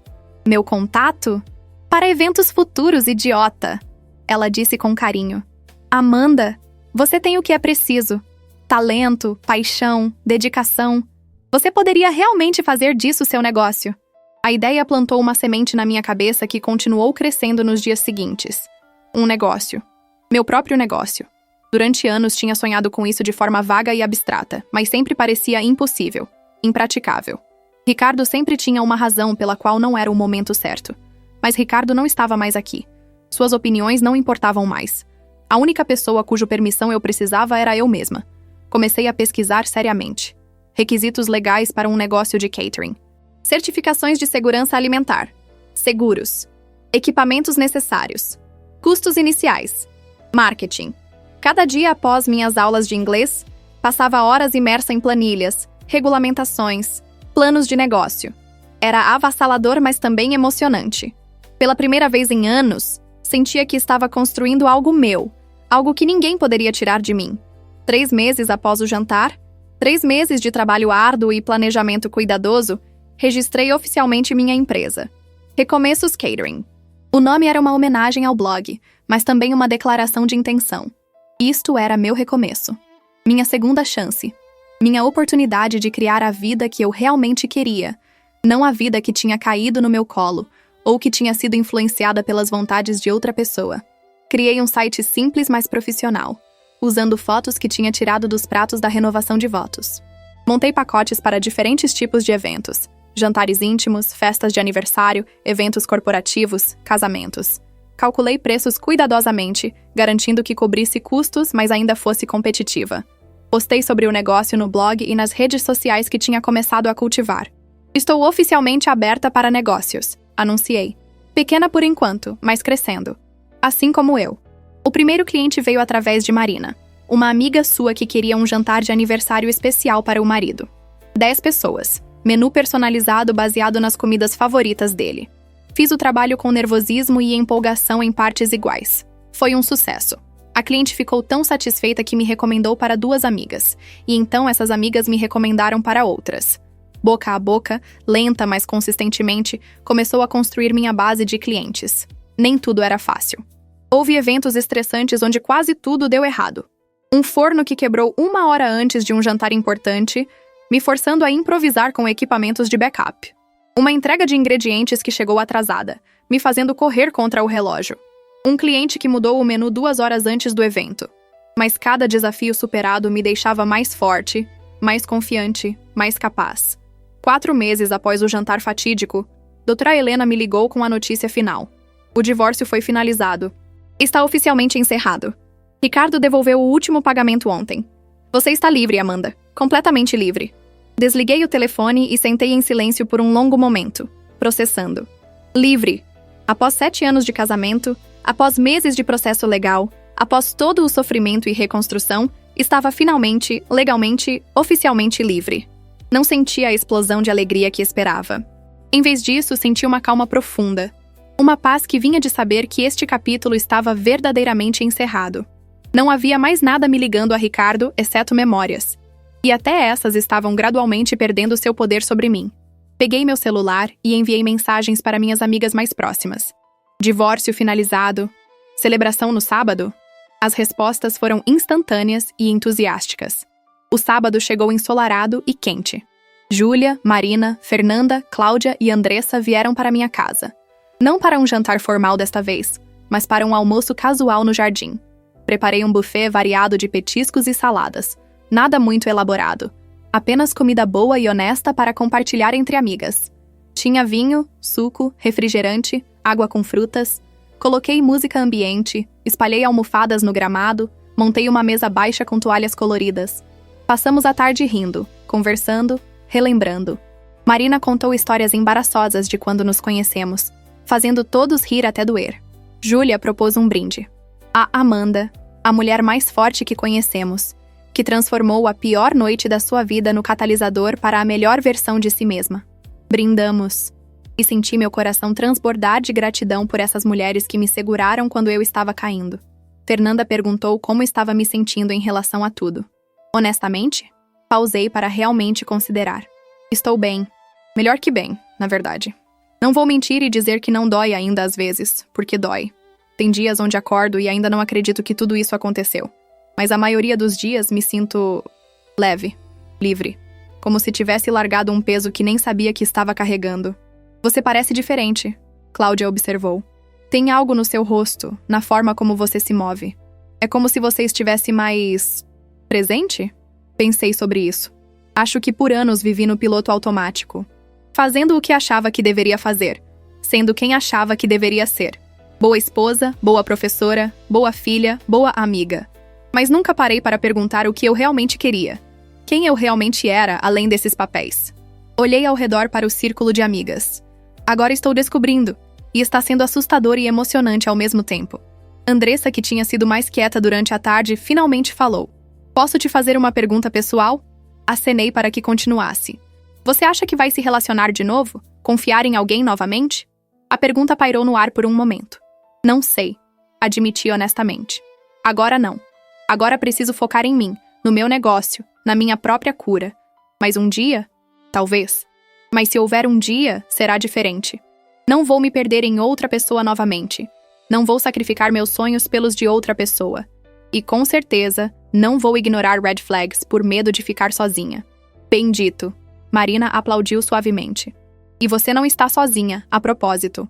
Nunca esteve, nunca estará. Temos você, sempre. As outras concordaram em coro. Senti lágrimas de gratidão queimarem atrás dos meus olhos, mas não as contive. Deixei-as cair livremente enquanto sorria, cercada por essas mulheres incríveis que escolheram ficar do meu lado. 6 meses após aquele jantar que mudou tudo, minha vida era irreconhecível da forma mais maravilhosa possível. O negócio de catering estava prosperando além das minhas expectativas iniciais. Tinha feito 23 eventos nos últimos 3 meses. Alguns pequenos, jantares íntimos para 6 pessoas, outros maiores, festas de 50 ou mais convidados. Cada evento trazia novos desafios, novas oportunidades de aprendizado e sempre aquela sensação incomparável de satisfação quando via pessoas apreciando genuinamente o que eu havia criado. O blog também cresceu exponencialmente, de 50 leitores regulares para quase 3.000. Não era um número astronômico comparado aos grandes influenciadores, mas era meu, era orgânico, era real. As pessoas que me seguiam eram engajadas, comentavam regularmente, compartilhavam suas próprias histórias de recomeços e resiliência. Tinha me tornado inadvertidamente uma espécie de símbolo de superação, o que era ao mesmo tempo lisonjeador e um pouco intimidador. Uma manhã de quinta-feira, enquanto respondia e-mails e planejava o menu para um evento corporativo no sábado, recebi uma mensagem no Instagram que me fez parar tudo. Era de uma produtora de televisão. Olá, Amanda, meu nome é Beatriz Santos e trabalho na produção do programa Cozinha em Histórias no canal Gastro TV. Temos acompanhado seu blog e sua jornada e gostaríamos de conversar sobre a possibilidade de você participar de um episódio especial sobre recomeços através da culinária. Você teria interesse? Li a mensagem 3 vezes, certa de que tinha entendido errado. Gastro TV era um canal a cabo especializado em gastronomia que eu assistia religiosamente. Cozinha em Histórias era um dos meus programas favoritos. Cada episódio contava a história de alguém que usou a culinária como ferramenta de transformação pessoal. E eles queriam falar comigo? Sobre mim? Meu primeiro instinto foi recusar. Quem era eu para aparecer na televisão? Mas então me lembrei das palavras de Marina. Você precisa parar de se esconder, Amanda. Precisa voltar ao mundo. Respondi com mãos trêmulas. Olá, Beatriz. Muito obrigada pelo contato. Sim, tenho interesse. Podemos conversar mais sobre isso? A resposta veio em menos de 5 minutos, com um número de telefone e um horário sugerido para uma chamada. 2 horas depois, estava em uma videochamada com Beatriz, uma mulher de uns 40 anos com energia contagiante e um sorriso caloroso que me deixou imediatamente à vontade. Amanda, sua história nos tocou profundamente. Beatriz começou. A forma como você transformou traição e dor em força e criação. Como usou a cozinha não apenas como escape, mas como forma de reconstruir sua identidade e sua vida. É exatamente o tipo de narrativa que queremos compartilhar. Ela explicou o formato. Seria um episódio de 45 minutos, filmado ao longo de 3 dias. Parte seria em minha casa, na minha cozinha, mostrando minha rotina. Parte seria cobrindo um dos meus eventos de catering. E haveria entrevistas, conversas sobre minha jornada. Precisamos ser honestos sobre uma coisa, Beatriz disse, sua expressão ficando mais séria. A história envolve o divórcio, a traição. Não precisamos entrar em todos os detalhes sórdidos, mas precisamos abordar isso porque é parte integral da sua jornada. Você está confortável com isso? Pensei cuidadosamente. Expor minha vida dessa forma, para potencialmente milhares de pessoas. Falar publicamente sobre a pior fase da minha vida. Era assustador. Mas também era uma oportunidade de controlar minha própria narrativa. De mostrar que não era uma vítima quebrada, mas uma sobrevivente prosperando. Estou confortável, respondi finalmente. Com uma condição. Não quero que isso se torne sobre ele, sobre Ricardo. Quero que seja sobre mim, sobre minha jornada, sobre como encontrei força que não sabia que tinha. Ele não merece mais espaço na minha história do que o absolutamente necessário para contextualizar. Beatriz sorriu amplamente. Perfeito. É exatamente assim que vamos abordar. Isso é sua história, Gamanda. Ele é apenas um catalisador, não o protagonista. As filmagens foram agendadas para dali a 3 semanas, tempo suficiente para eu me preparar mentalmente e também organizar um evento de catering que pudessem filmar. Coincidentemente, tinha um jantar de aniversário agendado para aquela semana. Uma cliente celebrando 40 anos com 20 amigas íntimas. Pedi permissão para filmar e ela, entusiasmada com a ideia, concordou imediatamente. Que legal! Vou aparecer na TV. Dei risada da animação dela. Contei para minhas amigas sobre a oportunidade durante nosso encontro semanal, que havia se tornado tradição. Nos reuníamos toda sexta à noite, revezando casas, para jantar e conversar. Era minha âncora de sanidade. Aquelas horas com mulheres que me conheciam, me apoiavam, me desafiavam a ser melhor. A reação foi exatamente o que eu esperava. Gritos de empolgação, abraços, perguntas rápidas sobre cada detalhe. Você vai ficar famosa, Júlia brincou. Vou poder dizer que conheci você antes da fama. Revirei os olhos, mas estava sorrindo. Vai ser um episódio de um programa de nicho em um canal a cabo. Não exatamente o caminho para o estrelato. Mesmo assim, Marina disse pensativamente, é uma plataforma. E quem sabe onde isso pode levar? Oportunidades tendem a gerar mais oportunidades. As 3 semanas antes da filmagem voaram. Preparei minha casa obsessivamente. Não para parecer perfeita, mas para parecer autenticamente minha. Organizei minha cozinha, certificando-me de que todos os equipamentos estavam em ordem. Pratiquei respostas para possíveis perguntas, não para soar ensaiada, mas para ter clareza sobre o que queria comunicar. Queria ser vulnerável, mas não vitimizada. Queria ser honesta, mas não amarga. Era um equilíbrio delicado. O primeiro dia de filmagem foi surreal. Uma equipe de 6 pessoas invadiu minha casa às 7 da manhã. Câmera, som, iluminação, direção, produção, maquiagem. Beatriz estava lá, coordenando tudo com eficiência calma. Começaram filmando minha rotina matinal, preparando o café, verificando e-mails, planejando o dia. Tudo parecia tão mundano, tão comum, mas eles filmavam como se fosse fascinante. A primeira entrevista formal aconteceu na minha sala, sentada no sofá que eu tinha rearranjado meses atrás. Beatriz fazia as perguntas fora de câmera, e eu respondia olhando diretamente para ela, não para a câmera. Era menos intimidante assim. Me conta sobre aquele jantar, ela pediu. O momento decisivo. Respirei fundo e comecei a contar, as palavras fluindo mais facilmente do que esperava. Sobre o planejamento cuidadoso, sobre o amor que coloquei em cada prato, sobre a humilhação pública, sobre o momento em que decidi revidar. O que você sentiu quando mostrou o documento? Beatriz perguntou. Pausei, realmente considerando. Poder, admiti. Pela primeira vez em meses, talvez anos, senti que tinha controle sobre minha própria vida. Não era sobre vingança, embora admito que houve satisfação em expô-lo. Era sobre recuperar minha dignidade. Sobre mostrar para mim mesma tanto quanto para ele, que eu não era a mulher fraca e patética que ele claramente achava que eu era. Filmaram-me cozinhando, testando receitas para eventos futuros. Havia algo meditativo em cozinhar enquanto estava sendo filmada. Forçava-me a estar completamente presente no momento.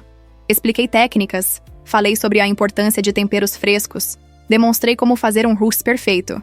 Beatriz fazia perguntas inteligentes que me faziam articular coisas que normalmente eram instintivas. Por que a culinária? Ela perguntou. Por que cozinhar se tornou sua forma de cura?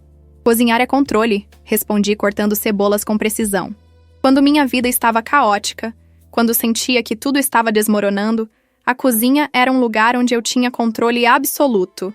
Eu decidia os ingredientes, eu controlava o calor, eu determinava o timing. E no final, havia algo tangível, algo que eu tinha criado com minhas próprias mãos. Havia causa e efeito clara. Se eu seguisse os passos corretamente, o resultado seria bom. Isso era incrivelmente reconfortante quando tudo mais na minha vida parecia imprevisível. O segundo dia de filmagem cobriu o evento de catering, o aniversário das 20 mulheres. A equipe chegou antes de mim no local, um salão de festas elegante que a aniversariante havia alugado. Filmaram-me montando a cozinha de operação, organizando ingredientes, verificando equipamentos. Capturaram os momentos de estresse quando algo não saía exatamente como planejado. Um molho que ficou ralo demais e precisou ser engrossado. Um prato que quase queimou porque o forno estava mais quente que o esperado. Mas também capturaram os momentos de triunfo.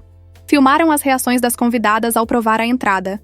Uma terrine de salmão defumado com cream cheese de ervas que saiu absolutamente perfeita. Captaram o silêncio reverente quando serviu o prato principal. Medalhões de filé mignon com redução de vinho tinto e purê de batata trufado. E conseguiram o momento exato quando a aniversariante provou a sobremesa. Cheesecake de maracujá com calda de frutas vermelhas. E seus olhos se encheram de lágrimas de felicidade. Isto, ela disse para a câmera quando Beatriz pediu sua opinião, é mais que comida. É amor em forma comestível. Você sente o cuidado, a atenção, a paixão em cada mordida. Eu estava fora de quadro quando ela disse isso, mas ouvi e senti meu coração apertar. Era exatamente isso. Era exatamente o que eu queria que as pessoas sentissem quando comiam o que eu preparava. O terceiro dia foi dedicado a conversas mais profundas. Sentamos no meu jardim, entre as roseiras que eu continuava cultivando. Beatriz perguntou sobre o processo de divórcio, sobre como lidei com a traição, sobre os dias mais escuros. Fui honesta sobre o sofrimento, sobre as noites que chorei até dormir, sobre os momentos em que duvidei de mim mesma.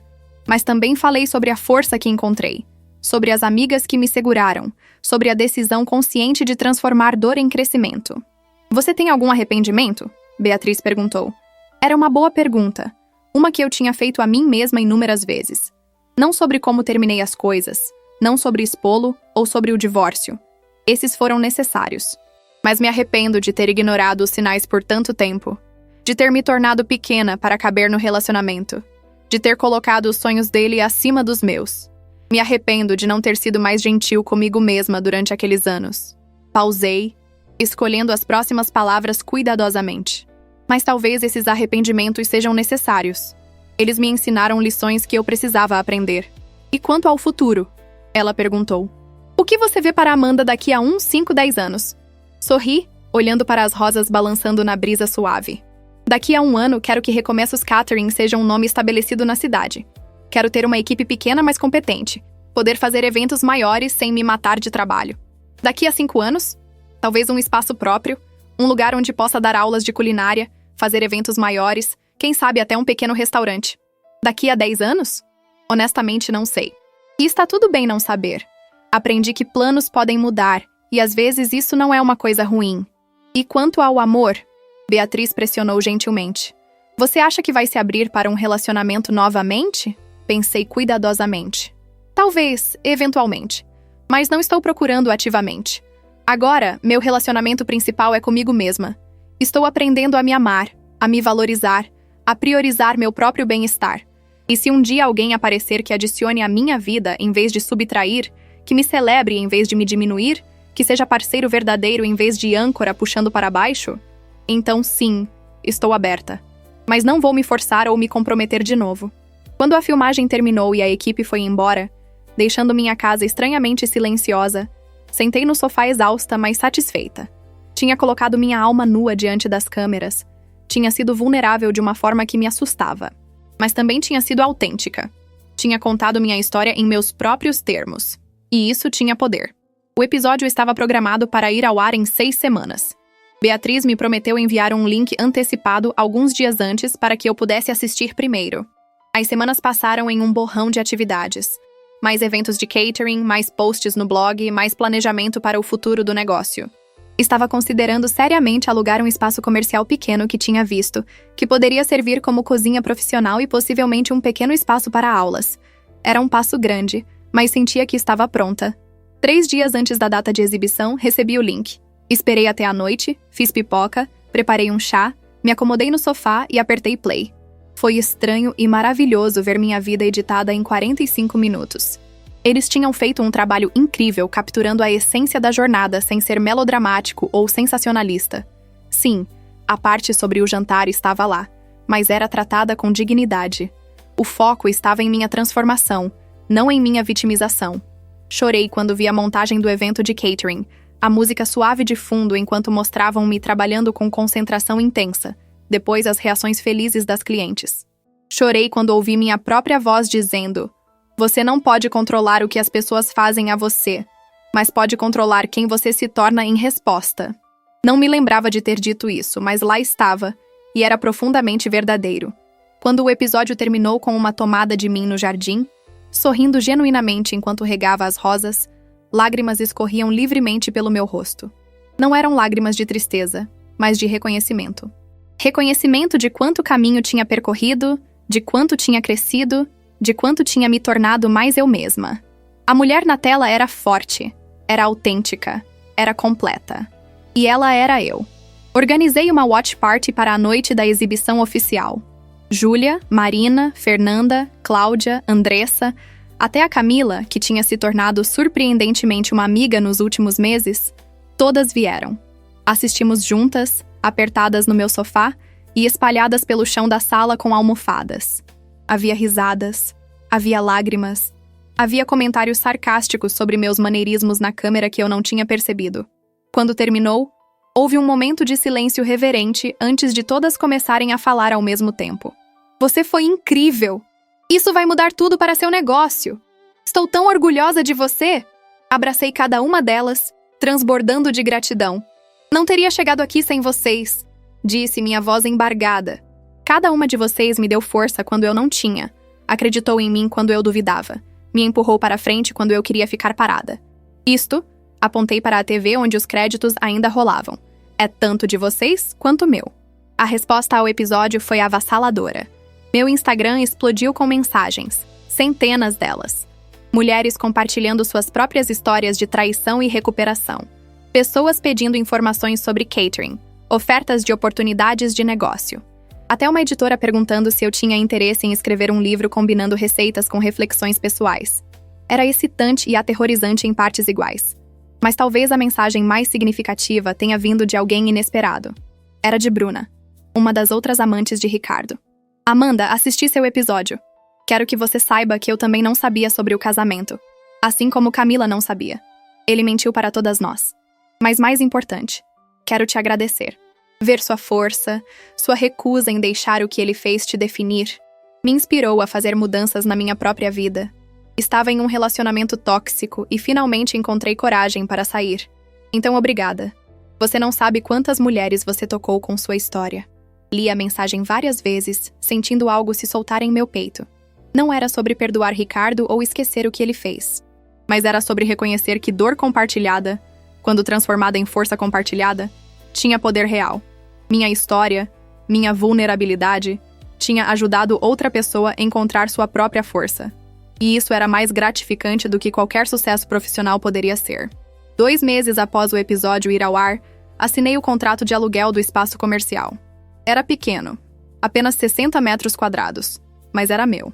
Passaria por uma reforma pequena para adequá-lo às necessidades de uma cozinha profissional, mas as possibilidades me deixavam eufórica. Aqui poderia fazer catering em escala maior. Aqui poderia dar aulas de culinária.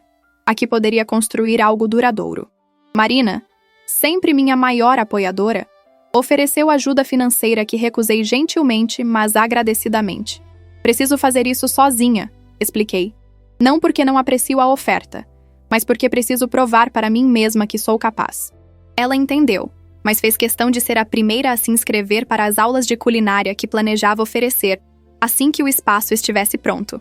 A inauguração do espaço foi agendada para exatamente 1 ano após aquele jantar fatídico. A simetria não era intencional, mas parecia apropriada. 1 ano atrás, minha vida tinha implodido espetacularmente. Agora, estava explodindo de possibilidades. Planejei uma pequena celebração. Nada muito elaborado, apenas amigas próximas, alguns clientes regulares, pessoas que tinham sido parte da jornada. Na manhã da inauguração, acordei cedo e fui para o novo espaço antes de todos chegarem.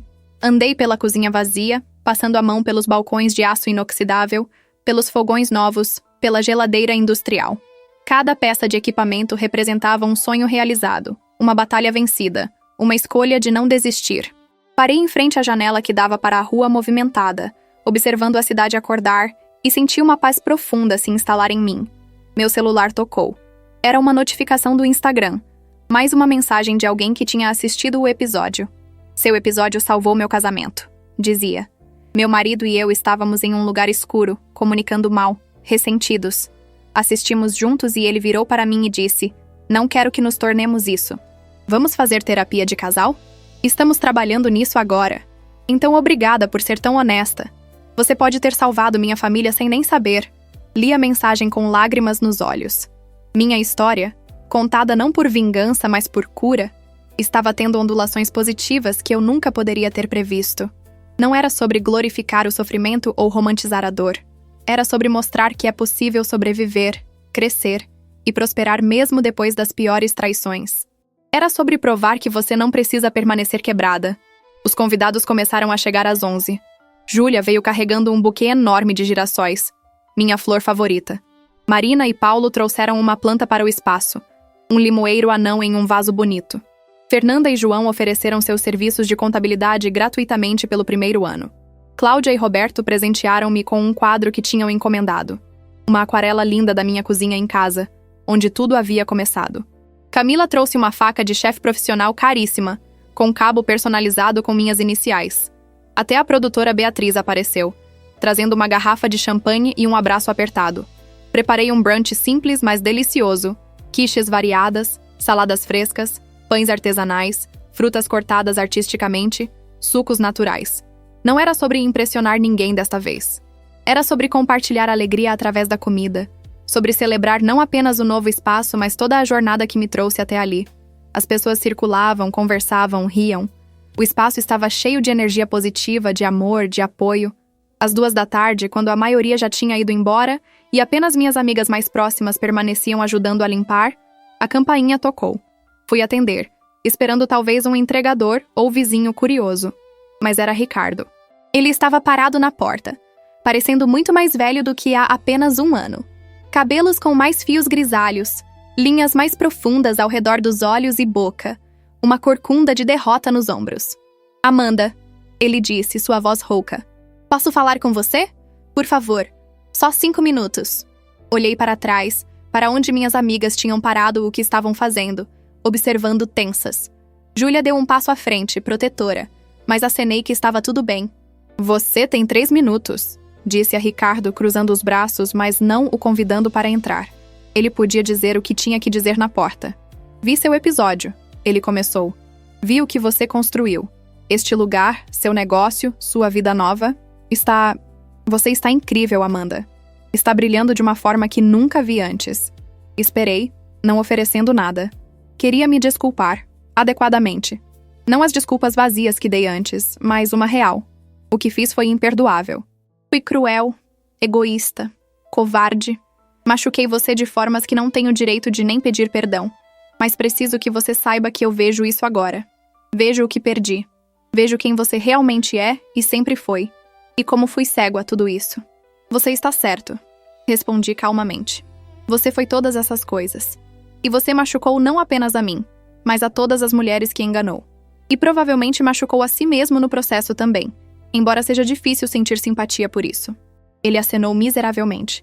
"Mas aqui está a coisa, Ricardo. Eu te perdoo. Não porque você merece. Não porque o que você fez foi ok, mas porque carregar raiva e ressentimento só me machuca. Então sim, te perdoo. Mas isso não significa que quero você na minha vida. Isso não significa que temos algum tipo de futuro juntos ou mesmo amizade. Significa apenas que escolho paz em vez de amargura." "Eu entendo", ele disse, lágrimas silenciosas escorrendo.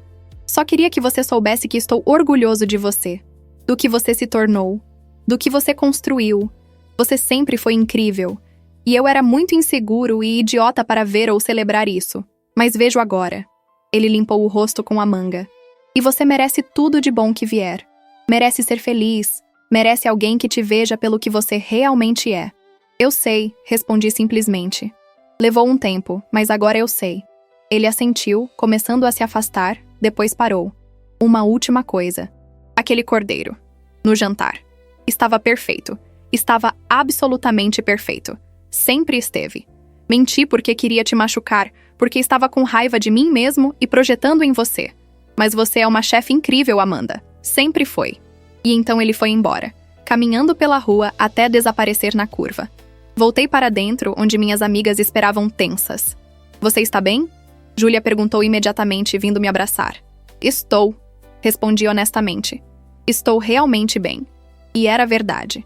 Ver Ricardo, ouvir suas desculpas, não tinha despertado nenhuma das emoções antigas. Não senti raiva, não senti mágoa, não senti amor residual. Senti nada. E essa indiferença era a prova mais clara de que tinha realmente seguido em frente. Os meses seguintes foram os mais atarefados e satisfatórios da minha vida. O espaço estava constantemente ocupado. Eventos de catering durante fins de semana, aulas de culinária durante a semana. Tinha contratado 2 assistentes, jovens promissoras que compartilhavam minha paixão por comida. O blog continuava crescendo, com posts regulares que agora incluíam vídeos filmados na nova cozinha. A proposta de livro tinha se concretizado, e eu estava trabalhando com uma editora para criar recomeços, receitas para curar o coração e alimentar a alma. Num sábado chuvoso de outono, estava sozinha na cozinha preparando encomendas quando a campainha tocou. Era um homem que eu não conhecia. Talvez uns 36, 37 anos, alto, com óculos e um sorriso gentil. "Posso ajudar?" Perguntei. "Espero que sim", ele respondeu. "Sou Daniel, irmão da Beatriz, a produtora. Ela não para de falar sobre você, sobre sua comida. Estou procurando catering para o casamento da minha irmã. Sim, ela está finalmente se casando. E ela insistiu que eu falasse com você. Convidei-o para entrar, ofereci café, conversamos sobre detalhes do casamento. 100 convidados. Menu sofisticado, mas não pretensioso. Em 3 meses. Era um trabalho grande, desafiador, exatamente o tipo de coisa que eu agora me sentia confiante em aceitar. "Posso fazer", disse. "Na verdade, seria uma honra. Beatriz me deu uma oportunidade que mudou minha vida. Seria lindo retribuir fazendo parte do dia especial dela." Enquanto discutíamos opções de menu, notei como Daniel me ouvia atentamente, fazendo perguntas inteligentes, genuinamente interessado. Havia uma facilidade em nossa conversa, uma naturalidade que me pegou de surpresa. Quando ele estava saindo, depois de 2 horas conversando sobre comida e vida, ele pausou na porta. Seria muito inapropriado se eu perguntasse se você gostaria de jantar comigo alguma vez? Não como cliente, apenas como... Eu? Senti meu coração acelerar. Uma mistura de pânico e algo que poderia ser interesse. Eu... comecei. Depois parei. Olhei para este homem que tinha acabado de conhecer, que parecia gentil e genuíno, que estava me olhando com esperança, mas sem pressão. Pensei em todos os meses de cura, de crescimento, de me tornar inteira novamente. Será que estava pronta? A resposta veio surpreendentemente clara. Talvez. E talvez fosse suficiente. "Sabe", disse lentamente. "Normalmente eu diria não. Tenho estado focada em mim mesma, no meu negócio, na minha própria jornada. Mas..." Sorri timidamente. "Mas um jantar pode ser bom, sem expectativas, sem pressão. Apenas 2 adultos compartilhando uma refeição e uma conversa. Posso fazer isso." O sorriso dele se ampliou. "Perfeito. Que tal semana que vem? Conheço um restaurante italiano pequeno e incrível." "Italiano funciona", concordei. "Mas com uma condição, nada de comida ruim. Tenho padrões muito altos agora." Ele riu. "Contando com isso." Depois que Daniel foi embora, sentei em um banquinho na cozinha, processando o que tinha acabado de acontecer. Tinha dito sim a um encontro. Pela primeira vez em mais de 10 anos, ia sair com alguém que não era Ricardo. Era aterrorizante. Mas também era emocionante. E mais importante, sentia que estava fazendo isso pela razão certa. Não por medo de ficar sozinha, não por precisar de validação externa, mas porque estava genuinamente curiosa sobre a possibilidade. E talvez, apenas talvez, pronta para deixar outra pessoa entrar no mundo que tinha reconstruído tão cuidadosamente. Peguei meu telefone e tirei uma foto da cozinha vazia. Balcões limpos, panelas organizadas, tudo em seu lugar e pronto para o próximo desafio. Postei no Instagram com a legenda: "Um ano atrás, minha vida desmoronou espetacularmente durante um jantar. Hoje, trabalho em uma cozinha que é minha, construindo uma vida que é autenticamente minha, cercada por pessoas que me elevam em vez de me diminuir. Aprendi que às vezes o pior momento da sua vida é apenas o universo forçando você a um recomeço que você estava precisando, mas com muito medo de iniciar. Agradeço até pela dor, porque ela me ensinou quem eu realmente sou. E ela é forte, ela é capaz, e ela está apenas começando." Fechei o espaço naquela noite com um coração cheio. Não de amargura ou arrependimento, mas de gratidão. Gratidão pela força que descobri, pelas amigas que me sustentaram, pelas oportunidades que surgiram das cinzas do meu casamento. Gratidão até, de uma forma estranha, por Ricardo ter mostrado suas verdadeiras cores quando mostrou. Melhor um ano de dor seguido por crescimento do que uma vida inteira de ilusão. Dirigi para casa devagar, observando a cidade à noite. Luzes acesas em janelas. Pessoas vivendo suas vidas, cada uma com suas próprias histórias de alegria e sofrimento, triunfo e derrota. Eu era apenas mais uma, mas minha história tinha significado, tinha propósito. E melhor ainda, estava longe de terminar. Havia capítulos ainda não escritos esperando, páginas em branco cheias de possibilidades infinitas. Quando cheguei em casa, fui direto ao jardim. Minhas rosas estavam florescendo abundantemente, mesmo com o outono chegando. Resilientes, belas, com espinhos, mas ainda assim procuradas por sua beleza. Sorri para a metáfora óbvia, mas apropriada. Cortei uma rosa vermelha perfeita e a levei para dentro, colocando-a em um vaso na minha mesa de cabeceira. Um lembrete de que beleza pode crescer mesmo em meio a espinhos, que força e delicadeza podem coexistir, que recomeços são possíveis não importa quão devastador seja o fim. Deitei na cama, minha cama, no meu quarto, na minha casa, cercada pela vida que construí com minhas próprias mãos e determinação. E pela primeira vez em muito tempo, dormi profunda e pacificamente, sem arrependimentos, sem medo, apenas com empolgação serena pelo que o amanhã traria. Porque amanhã, e todos os amanhãs depois dele, eram meus para criar. E eu finalmente, gloriosamente, estava livre para fazer exatamente isso.